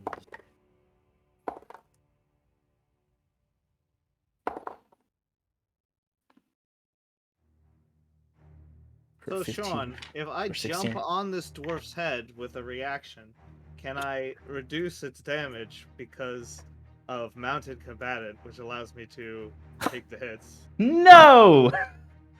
Because you can't mount things that are the same size as you, or smaller. I might have considered it if this was a large dwarf. It was a bit, I mean, Mundy's medium. I'm medium. I don't Yeah, see but the Monday problem is here. specifically meant for you to ride him. Has it Okay. got 4 legs? Yes, and you're gonna get 2 swipes on you right now. I guess I deserve that. First one is a dirty 20. Ouch. Second one is also a dirty 20. What is this? Dirty 20. Christmas? I wish it was Christmas. It's almost Christmas. Oh, don't be too generous, John. 32 points of slashing on the first attack. You're auto grappled. Oh no. Auto grappled. I don't even get a And 22 on the second attack. 26 and 22, you said? 32 and 22. 32 and 22, so that's 54? Dang. Yeah. That's Big smart. wolf. I've Still rolled. Luckily, I've rolled a lot of. He hasn't taken any damage before. Oh wait, you had. You took the psychic damage. That's right. Rolling a Sorry, lot of you've ones been- on these You've attempts. been battering me this whole time. You've been in the front of everything, That's or at least within its range. I know. That's all of its turn though. So Scarlet, you are up. All right. I would like to make an argument. Let's hear it. Should I get Technically, the gavel? Yes, please. Technically, I actually do have a gavel lying around here. the above me Mm-hmm. is technically ground for the people above me. May I cast Earth Tremor on the ground above me to collapse it onto the husks that are there and thereby blocking off the tunnel? Please. And thank you. See, the please was +1 to the argument, and the thank you was the +2 for the argument. Well, I'm saying thank you +1. because obviously he's gonna say yes. I mean, if he doesn't, he hates us all. It's like when you say thank you at the end of an email after they didn't respond. Do you know what's funny is that just makes me not want to say It's just shush! Yeah, I was Just gonna shut up, say, shut up, shut up, shut all up, shut those up. bonuses were just minused by whatever Alex said. Yeah, I made it worse. I'm sorry. I'm gonna mute myself. Yeah, shush! All right, Shannon. I have a proposition. I have a counter offer, which okay. is what's gonna happen. So, I might have a counter offer. because this is only a first level spell, Mm. I don't think it's just gonna auto succeed on collapsing it. Okay. But what I think is a fair proposition is instead of making the ground do a dexterity saving throw, I'm thinking you can roll the d6 damage this would do, and a 4, 5, or 6 will collapse it. Okay. All right. So you need a d6 roll from me. Mm-hmm. I'm scared. Scared. Come on, baby. 4! Woo! You just make it. Scarlet, you look up and you become in tuned with the earth. The earth with side the, of my lava genasi. Exactly. And you can feel the different loose crags and cracks of that ceiling. And it's difficult. It's taking you some strain. And you can see a whole shit ton of swarms are about to enter the room. But right as they start to crawl over the already mound of stone you've created, splat! You drop that earth down and it crushes them, collapsing the path behind you, but also cutting off a bunch of enemies. Excellent. Woo! Good. Okay. Whew. So that was my action. Mm-hmm. You have your hasted action and your movement. And my bonus action. Mhm. So for my movement, I want to get right up next to Kieran. I believe that'll be like 30, 25. It's 30 to get right here. Can I get... And you have another 30 movements, so you can do whatever you want. Yeah. 5 more to be on his right. Okay. No, his right. His right. His right is lava. No. There's the... okay, behind him? Oh, behind him. Okay. Yeah. It looks like the right from my angle. Oh, because Yeah, the way he's yeah, standing. Yeah, Okay. yeah, right there. Yep. Okay. And then for my hasted action, prongs of the black. That fucking Mind Flayer. Okay, the one in front of you. I'm scared. Ugh. Yep. It's just in range. 16. 16 hits. Oh, it does. Thank Yeah. God. Okay, so we're gonna get 11 points. Oh, nope, I rolled the wrong one. Actually, no, the dice was right. I just need to add 2. 13 points of slashing damage. Yeah, for some reason, the item is not calculating in the +2 for some reason. No, I So- rolled the hammer damage by accident. Oh, okay. And then the... How much? Oh, so 13? well, yeah, 13. And then 3 points of fire damage. And here comes my sneak attack. Because Kieran is engaged with it, or the dwarves are engaged with it. Timber and the dwarves. I can't even see Timber. Is he on Well, the it's because he okay. blends in with. He's Yeah. literally like. Oh, he's- there he is. Yeah, He's yeah, yeah. hugging the Mind Flayer. That's why you Okay. can't see him. Buddy. All right, 15 points of sneak attack You damage. guys. How much? 15. Hell yeah. Whales of the Grave. What is that? How do you do that again? That it needs to be an additional creature. It can be the Nearby. same creature, I think. I'm No, like it needs to be 90. within. Where is it? You channel power to harm someone else as Oh, well. that I can So see. That I can see within 30 feet. Is that other Mind Flayer within 30 feet? Of you? Yeah, or of. Yeah, that I can see within 30 feet of me. It's exactly 30 feet away. Well, So you can. I mean, it's not going to do much because it's necrotic damage, but it's something.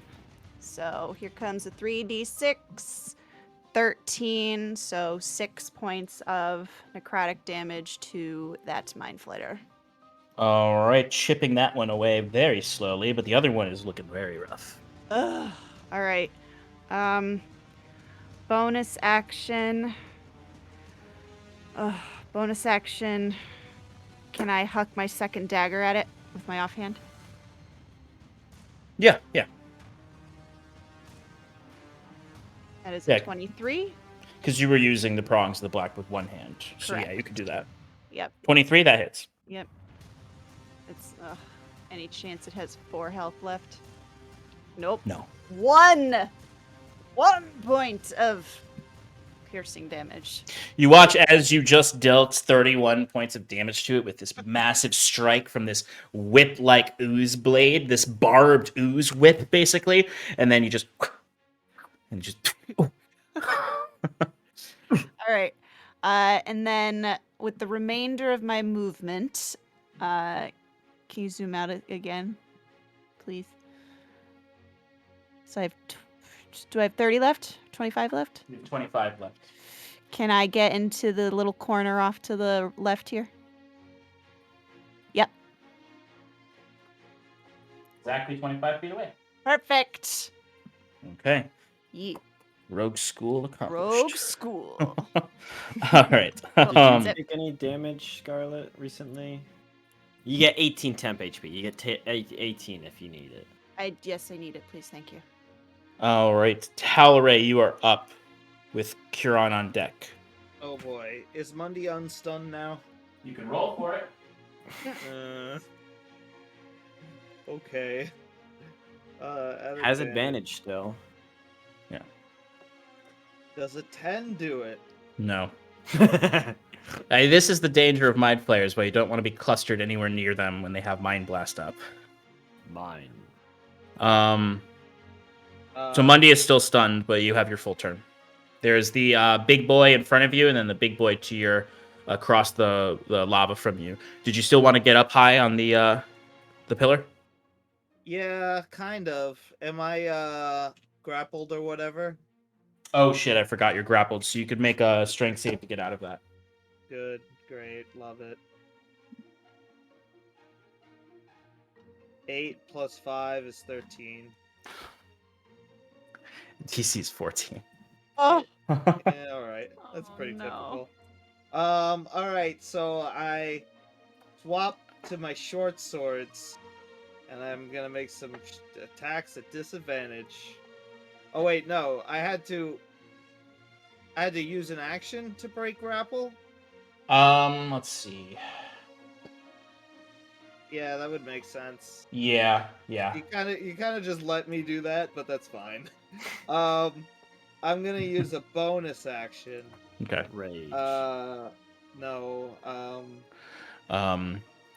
Someone's got to get this guy a magic melee weapon for these situations. Yeah, right. Yeah, if only I had a shield right now. Only someone gave me a shield last session. Literally said, anyone want this? And no one took it, so I said, okay. All right. You weren't including me in that anyway. Yeah, you said Not you weren't true, proficient. Don't even. You said you Oh, that's weren't right. You proficient. can't use shields. Right. Yeah. So Nobody I offered prefer- me. Nobody I'm offered me. proficient. please don't put this on me. All right. Give me that attack roll for your bonus action attack. I blame you all. I'm going to bonus. No, wait. I do get an attack. I mean, you can. It's a short sword. It's a light weapon. You could use your bonus action to attack with it. Oh, I guess that's... You just don't get the modifier to your damage. And it would be a disadvantage.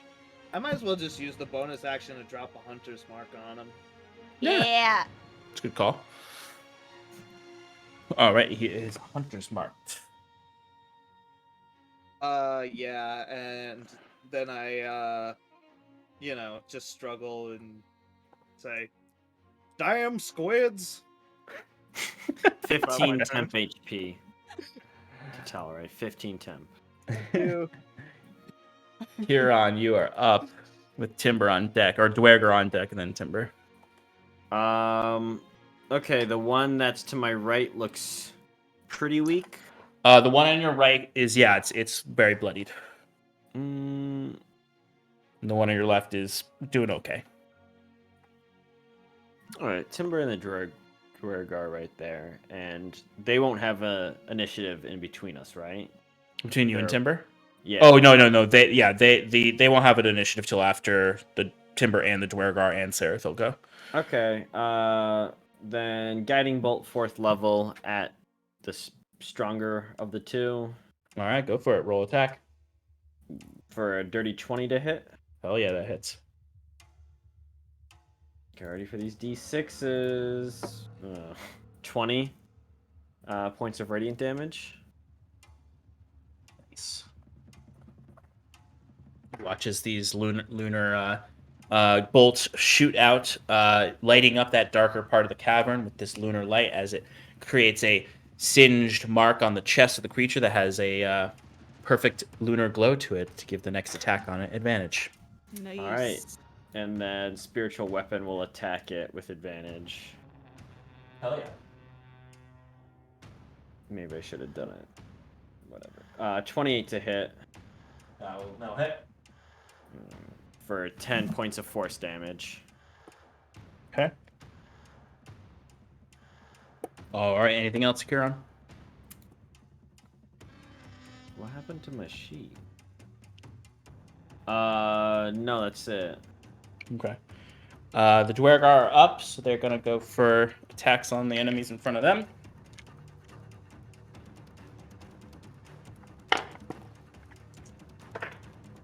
Oh! One of them got a nat 20. Ooh. Yeah. And then hit for their second attack. Oh god. Oh wow, they're... Oh wow. Yeah, they're very inspired by all of you, I'll say. Yeet. Alright, so that's 15 plus. The first one deals on its first attack 27 points of damage. And on its second attack,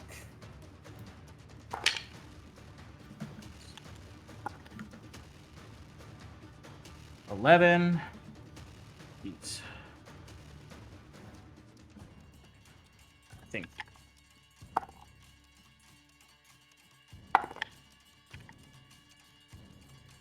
I'm just with their modifiers. They're gonna take this thing down.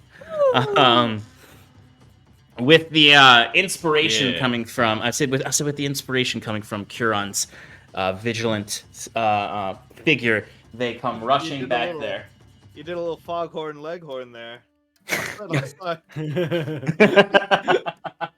These two dwarves come crashing into this thing, crushing it down. They hit the hammers and the sword into the back of it, start beating it down. It stops levitating and it falls into the magma Ooh. on fire. Damn, hell yeah. As Timber stands on it, floats above its I ride its corpse across the The lava. lava. Hell Yes. yeah, you do. The other ones attack the other Illithid. Jeez, he's... What the hell? Okay, shoot these guys. First one misses. Second one misses. Hits. Another natural 20. Oh my gosh, that's awesome. All right, first one is 11 points of damage. The net 20 is automatically 16 on the front. Damn. And then that's a fuck. It's 14. Jeez. Near max on the rolls. Love to see it. Love to see it. For 31 points of damage. Woo! Wow. Jeez. Are we allowed to pick up a new party member? So that was 42 points of damage total to it. I want you for the Wayward Five. Yeah, this thing. So basically, they cut this thing down to the point that it's as weak as the other one was when the other ones killed it. Oh, good. Timber, you are up. All right. Is it So who's Mandler's left? It's just the 17 temp? BBSMs. Just the one. No, the other one. The one you're riding the one just- across the lava. Right. No, it's I just meant the left. other one. Yeah. Yeah, the other BBSM is still here. Okay. Well, I. So mad. All right, guys. I am going to try to use all my movement to get over there in flanking position. Okay, you have 50 feet, right? Si, senor. And you're floating. Am I still concentrating? That's a great question. Even if you weren't concentrating, you could still get over there. All right, cool. I would like to get flanking, and then I will do my little things I do. 19. Go for it. That hits. Boop. For 14 damage. Second attack. A nice little 26. That hits. Ooh, it's a disgusting damage. 8. Disgusting. Fury of Blows. Fury of Blobs. Flurry of blows. Flurry of blows. 28. Fury of Blobs. Fury Oh, of that Blobs. hits. 9 points of damage. of This is blows. silly. Hate you all. Hate's a strong word. And for the last And it attack, leads to the dark side. 25 to hit. Hits. 12 points of damage. Still alive. Oh. And then I use my reaction to pee in its wounds for infection. Jesus Christ. Pissing in its wounds is not a reaction. You idiot. I'll have you know he is sterile.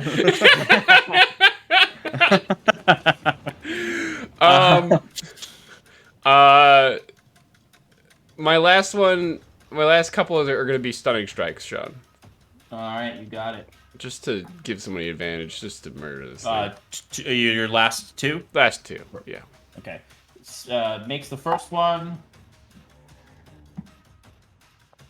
It's stunned. With for the an last 11, it is stunned. one. All right. Yay! Sarathil, the last one is stunned, Very Yes. nice. awaiting temp. its ultimate demise. Just smack him with your staff.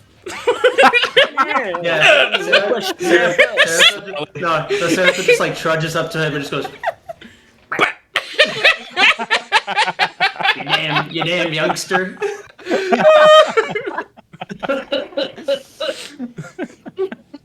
Oh my god.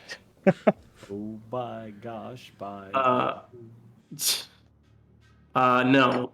I will instead.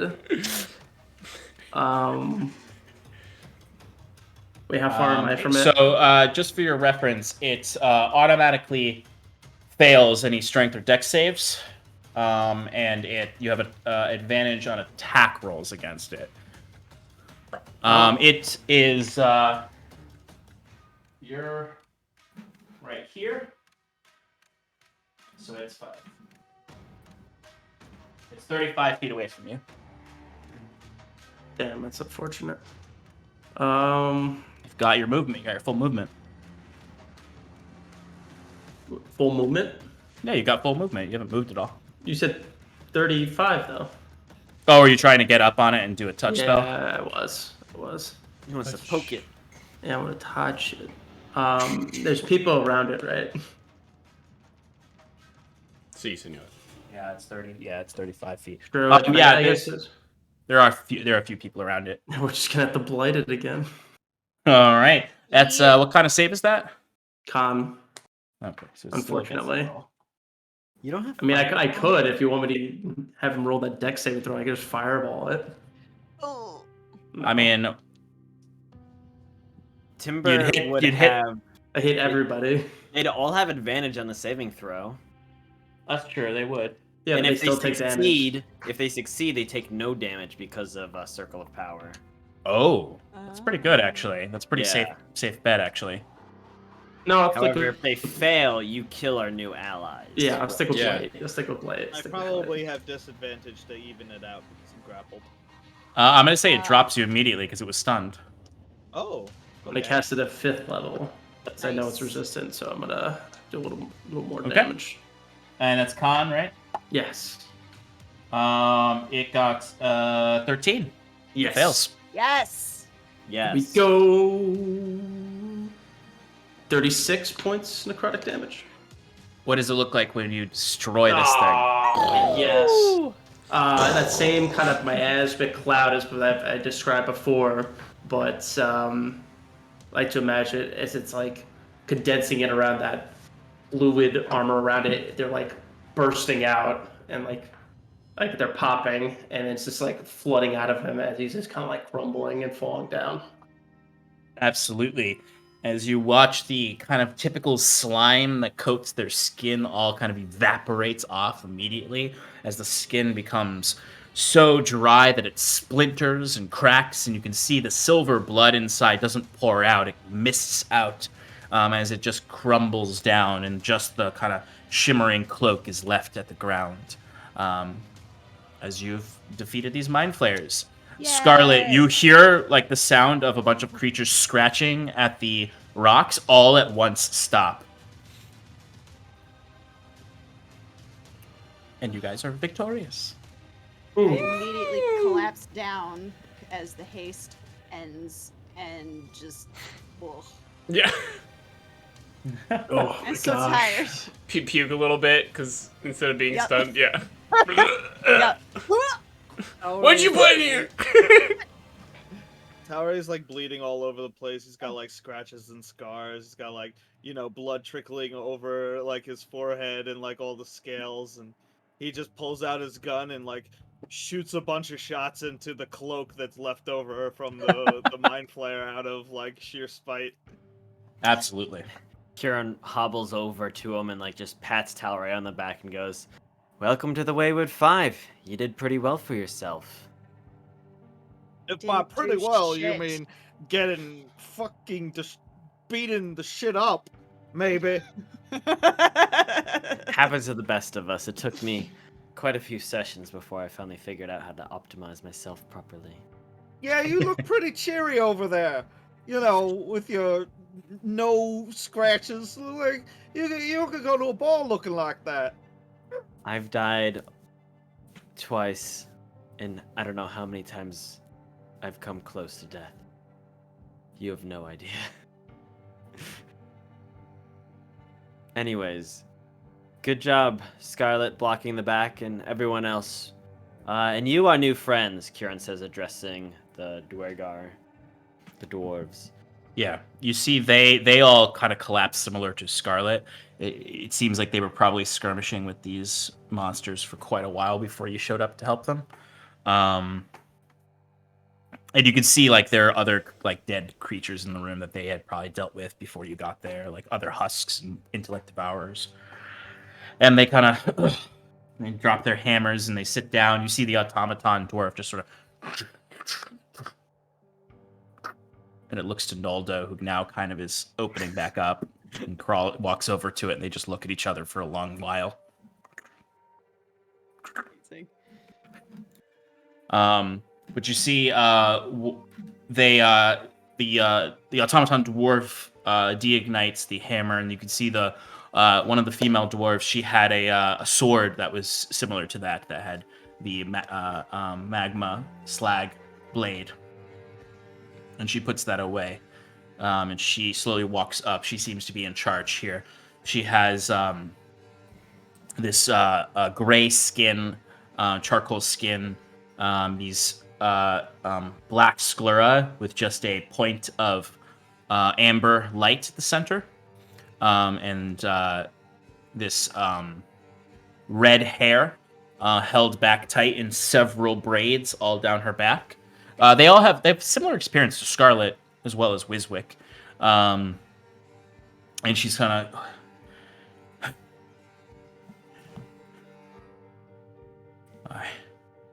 Thank you.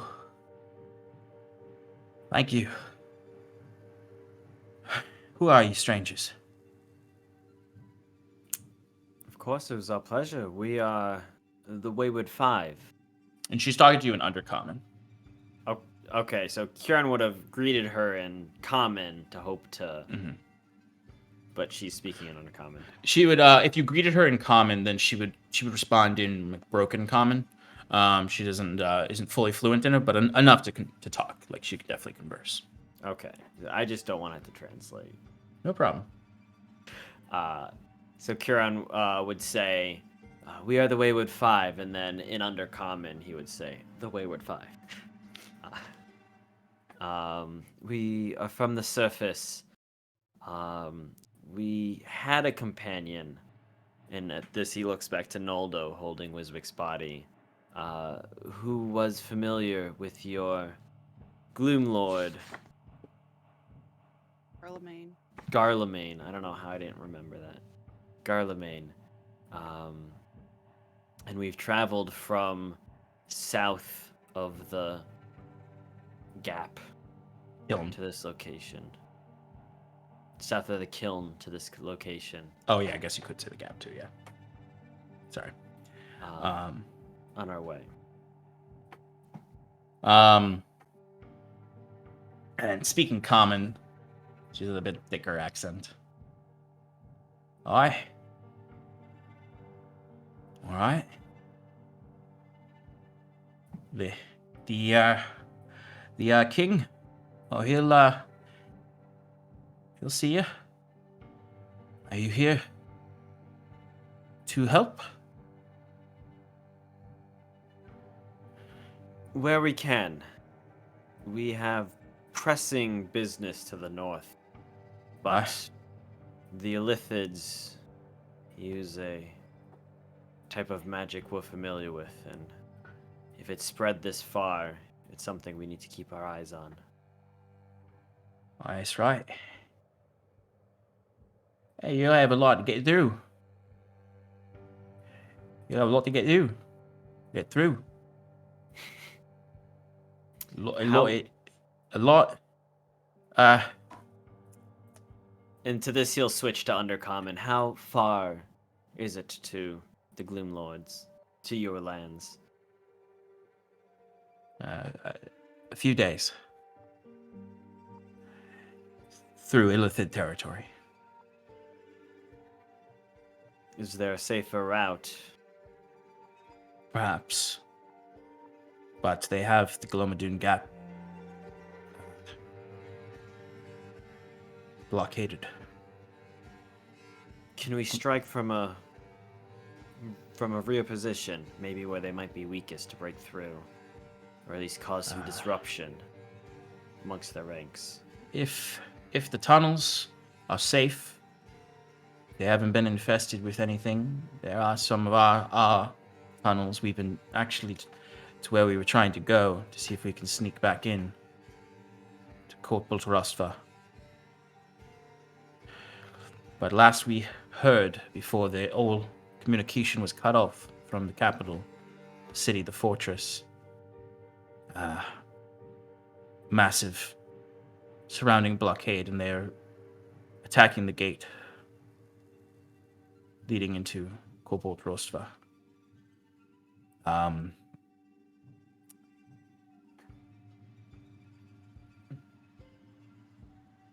It'd be difficult, but we might be able to break through if they haven't discovered our secret tunnels.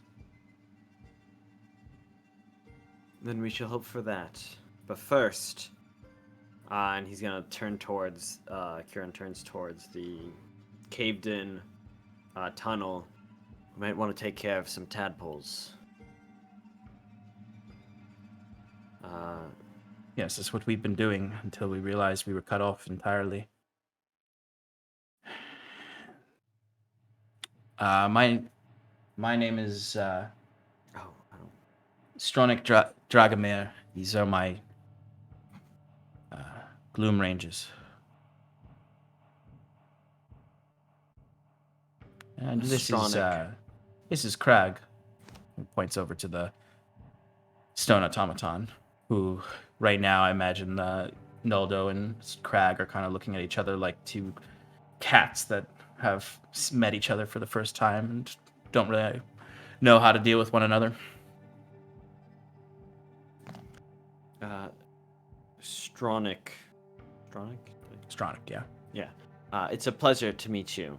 But I think we must quickly take care of any potential reinforcements from the rear. And Kieran's going to look towards where Scarlet caved in, where we came in from. Is it passable or is it totally blocked off? It's pretty blocked off. But Naldo could open up a medium-sized pathway in there. All right, so with Noldo's help, Kieran would get the party quickly. Before we can rest, we have a little more work to do. Scarlet, it was beautiful. It was an amazing display of destruction, but we have a little more destruction to do. Fine. Somebody help me up, please. Here, I'll help you up. How did it taste? Did it taste good? Oh, no, but Oh. it was effective. Thank you. Okay, good. If you have another one, I'll definitely use it again. They're addictive. I cannot give you another one. I can imagine like they would actually be incredibly addictive. Speed. I imagine it's like speed. Yeah. Yeah. Pretty much. So yeah, Noldo kind of immediately follows suit and starts to clear up the path.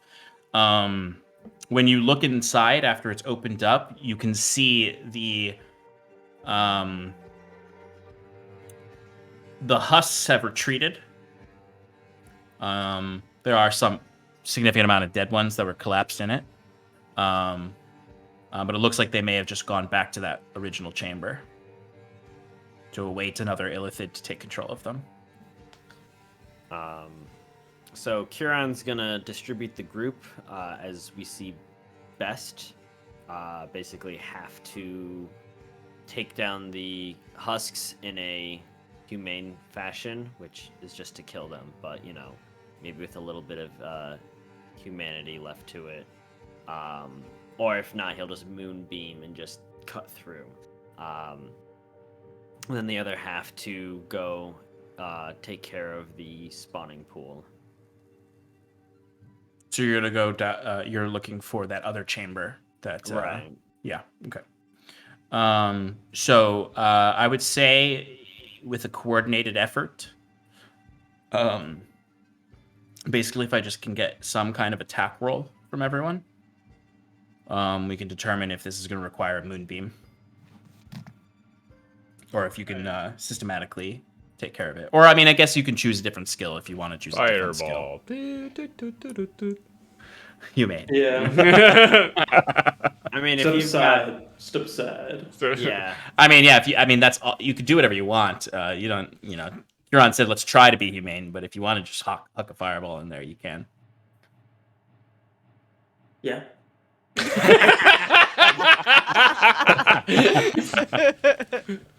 Perfect. I think Kieran would be like, you know what? I tried and didn't do anything. What's it's the just so radius much easier. on fireball? I think 30? it's 30. Oh, that is exactly the radius of the room. Oh no, it's It's 20. It's 20. It's 20. Okay, so you'll get most of them in the fireball, but it's basically you can take care of whatever's left over. You'll all be able to very easily take over those ones. Scarlet and Timber and Talray could easily take care of them with the dwarves' help. I'm not even gonna have them roll for it. I just wanna know what is. I guess I didn't ask it before, but what does your fireball look like? My fireball. Yeah. I would say my fire. What? That's actually got me on the spot right here. I haven't really quite thought of that effort. I'd say it's a purple fire. Ooh. Like that. Violet. Fire. And yeah, it's fire. It's gonna burn things. Never would have guessed.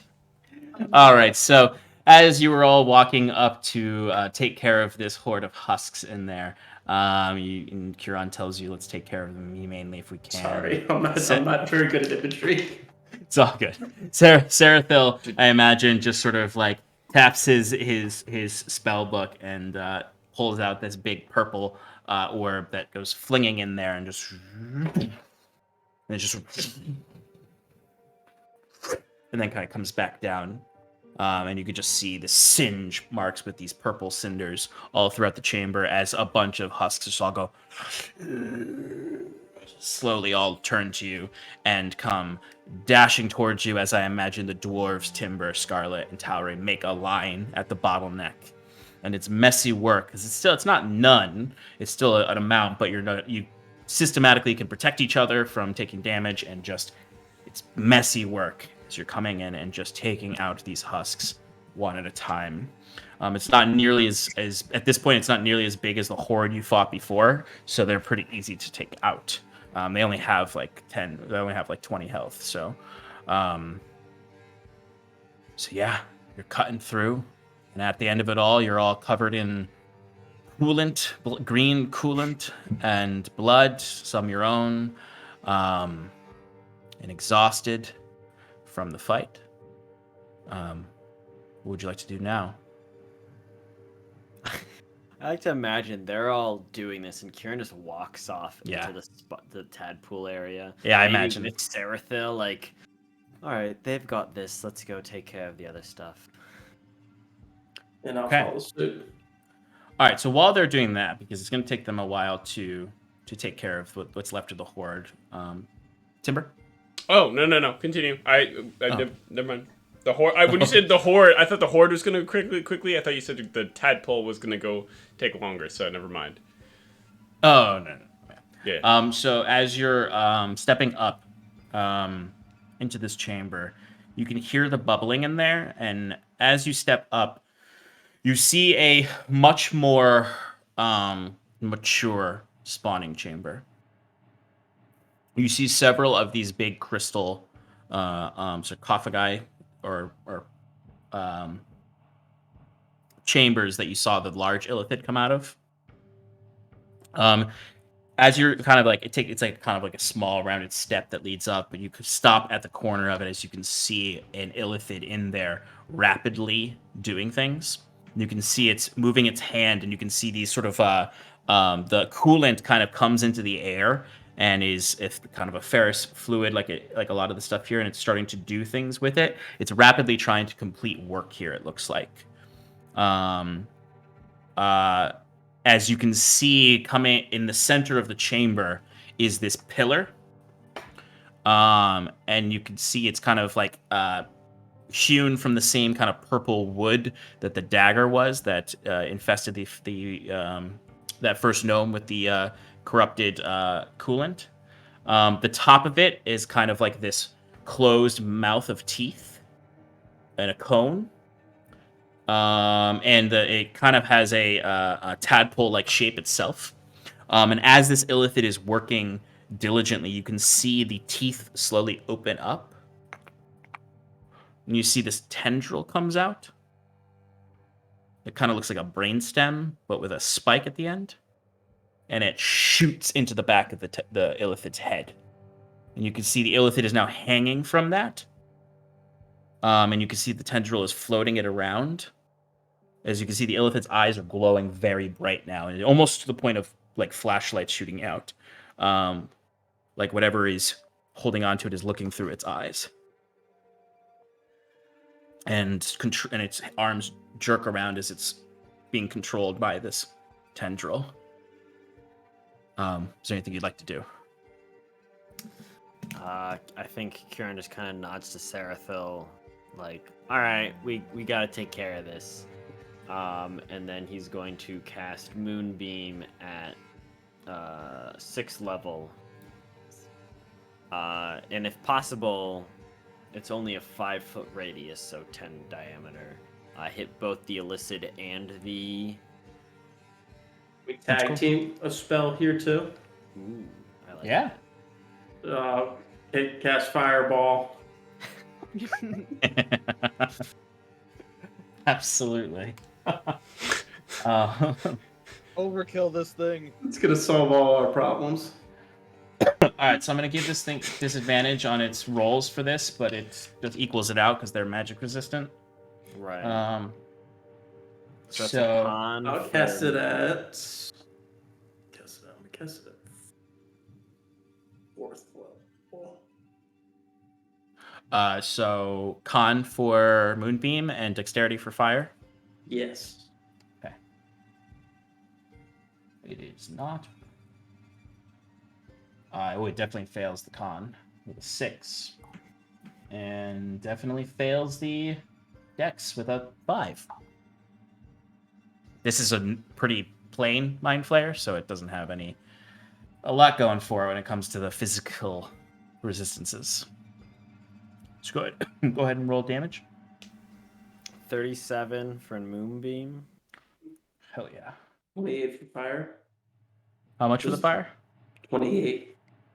Bad rolls today. What was it, 37? Yes.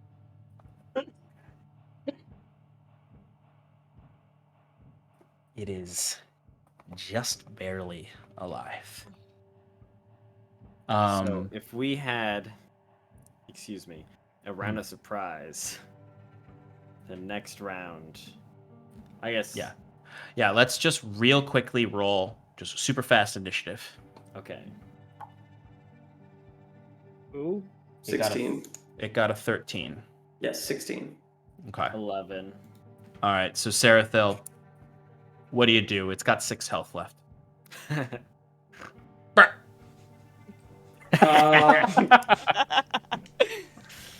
I'm not even gonna like. How do you want to kill this thing? Basically, I mean, I guess what do? Because I guess it can get a turn off. Fireball. Yeah, I mean, it could. Yeah. Just fire. Yeah, fireball. Just like the haste spell. Fireball's addictive. It fails. The baseline fireball I think would kill it, unless you rolled all ones, I guess. I rolled a lot of ones. A 19. That's fine. It only had 6 health left. All right. That's so much of It is pretty low though. But so you watch as this thing is attacked. The moonbeam comes and it starts to rip its flesh apart. I had 2 fireballs in each hand, and with Absolutely. And it just that purple flame erupts out and then gets drained back in. You can see as it's being kind of reeled around by the tendril, you can see some of the tendril burns up and it kind of like burns a piece of it, so part of it falls to the ground. You can see when it falls to the ground, the Mind Flayer immediately kind of like is in like a panic as it floats up and it tries to plane shift out of here. But Curon's forbiddance prevents it from doing so. Hell yeah. Woo! That's still relevant. As it looks incredibly confused as to why it's still here, as the second fireball just takes it to pieces, and it bursts into ash. You see that tendril is still kind of flailing around, but it kind of like retreats back into that pillar, and the teeth close. Curon's going to just move the moonbeam onto that pillar. Just see what happens. Yeah, absolutely. The moonbeam absolutely starts to burn it up. The moonbeam is generally just ripping their infrastructure apart here. And you can see the tendril does try to get back out, and it attempts to maneuver to one of the crystal pods. And as it touches one of them, you do see it kind of like it for a brief moment, it tries to activate one of these larger illithid, but the moonbeam is too powerful and it rips the brainstem apart, and the whole pillar seems to burn up and fall apart. That's cool.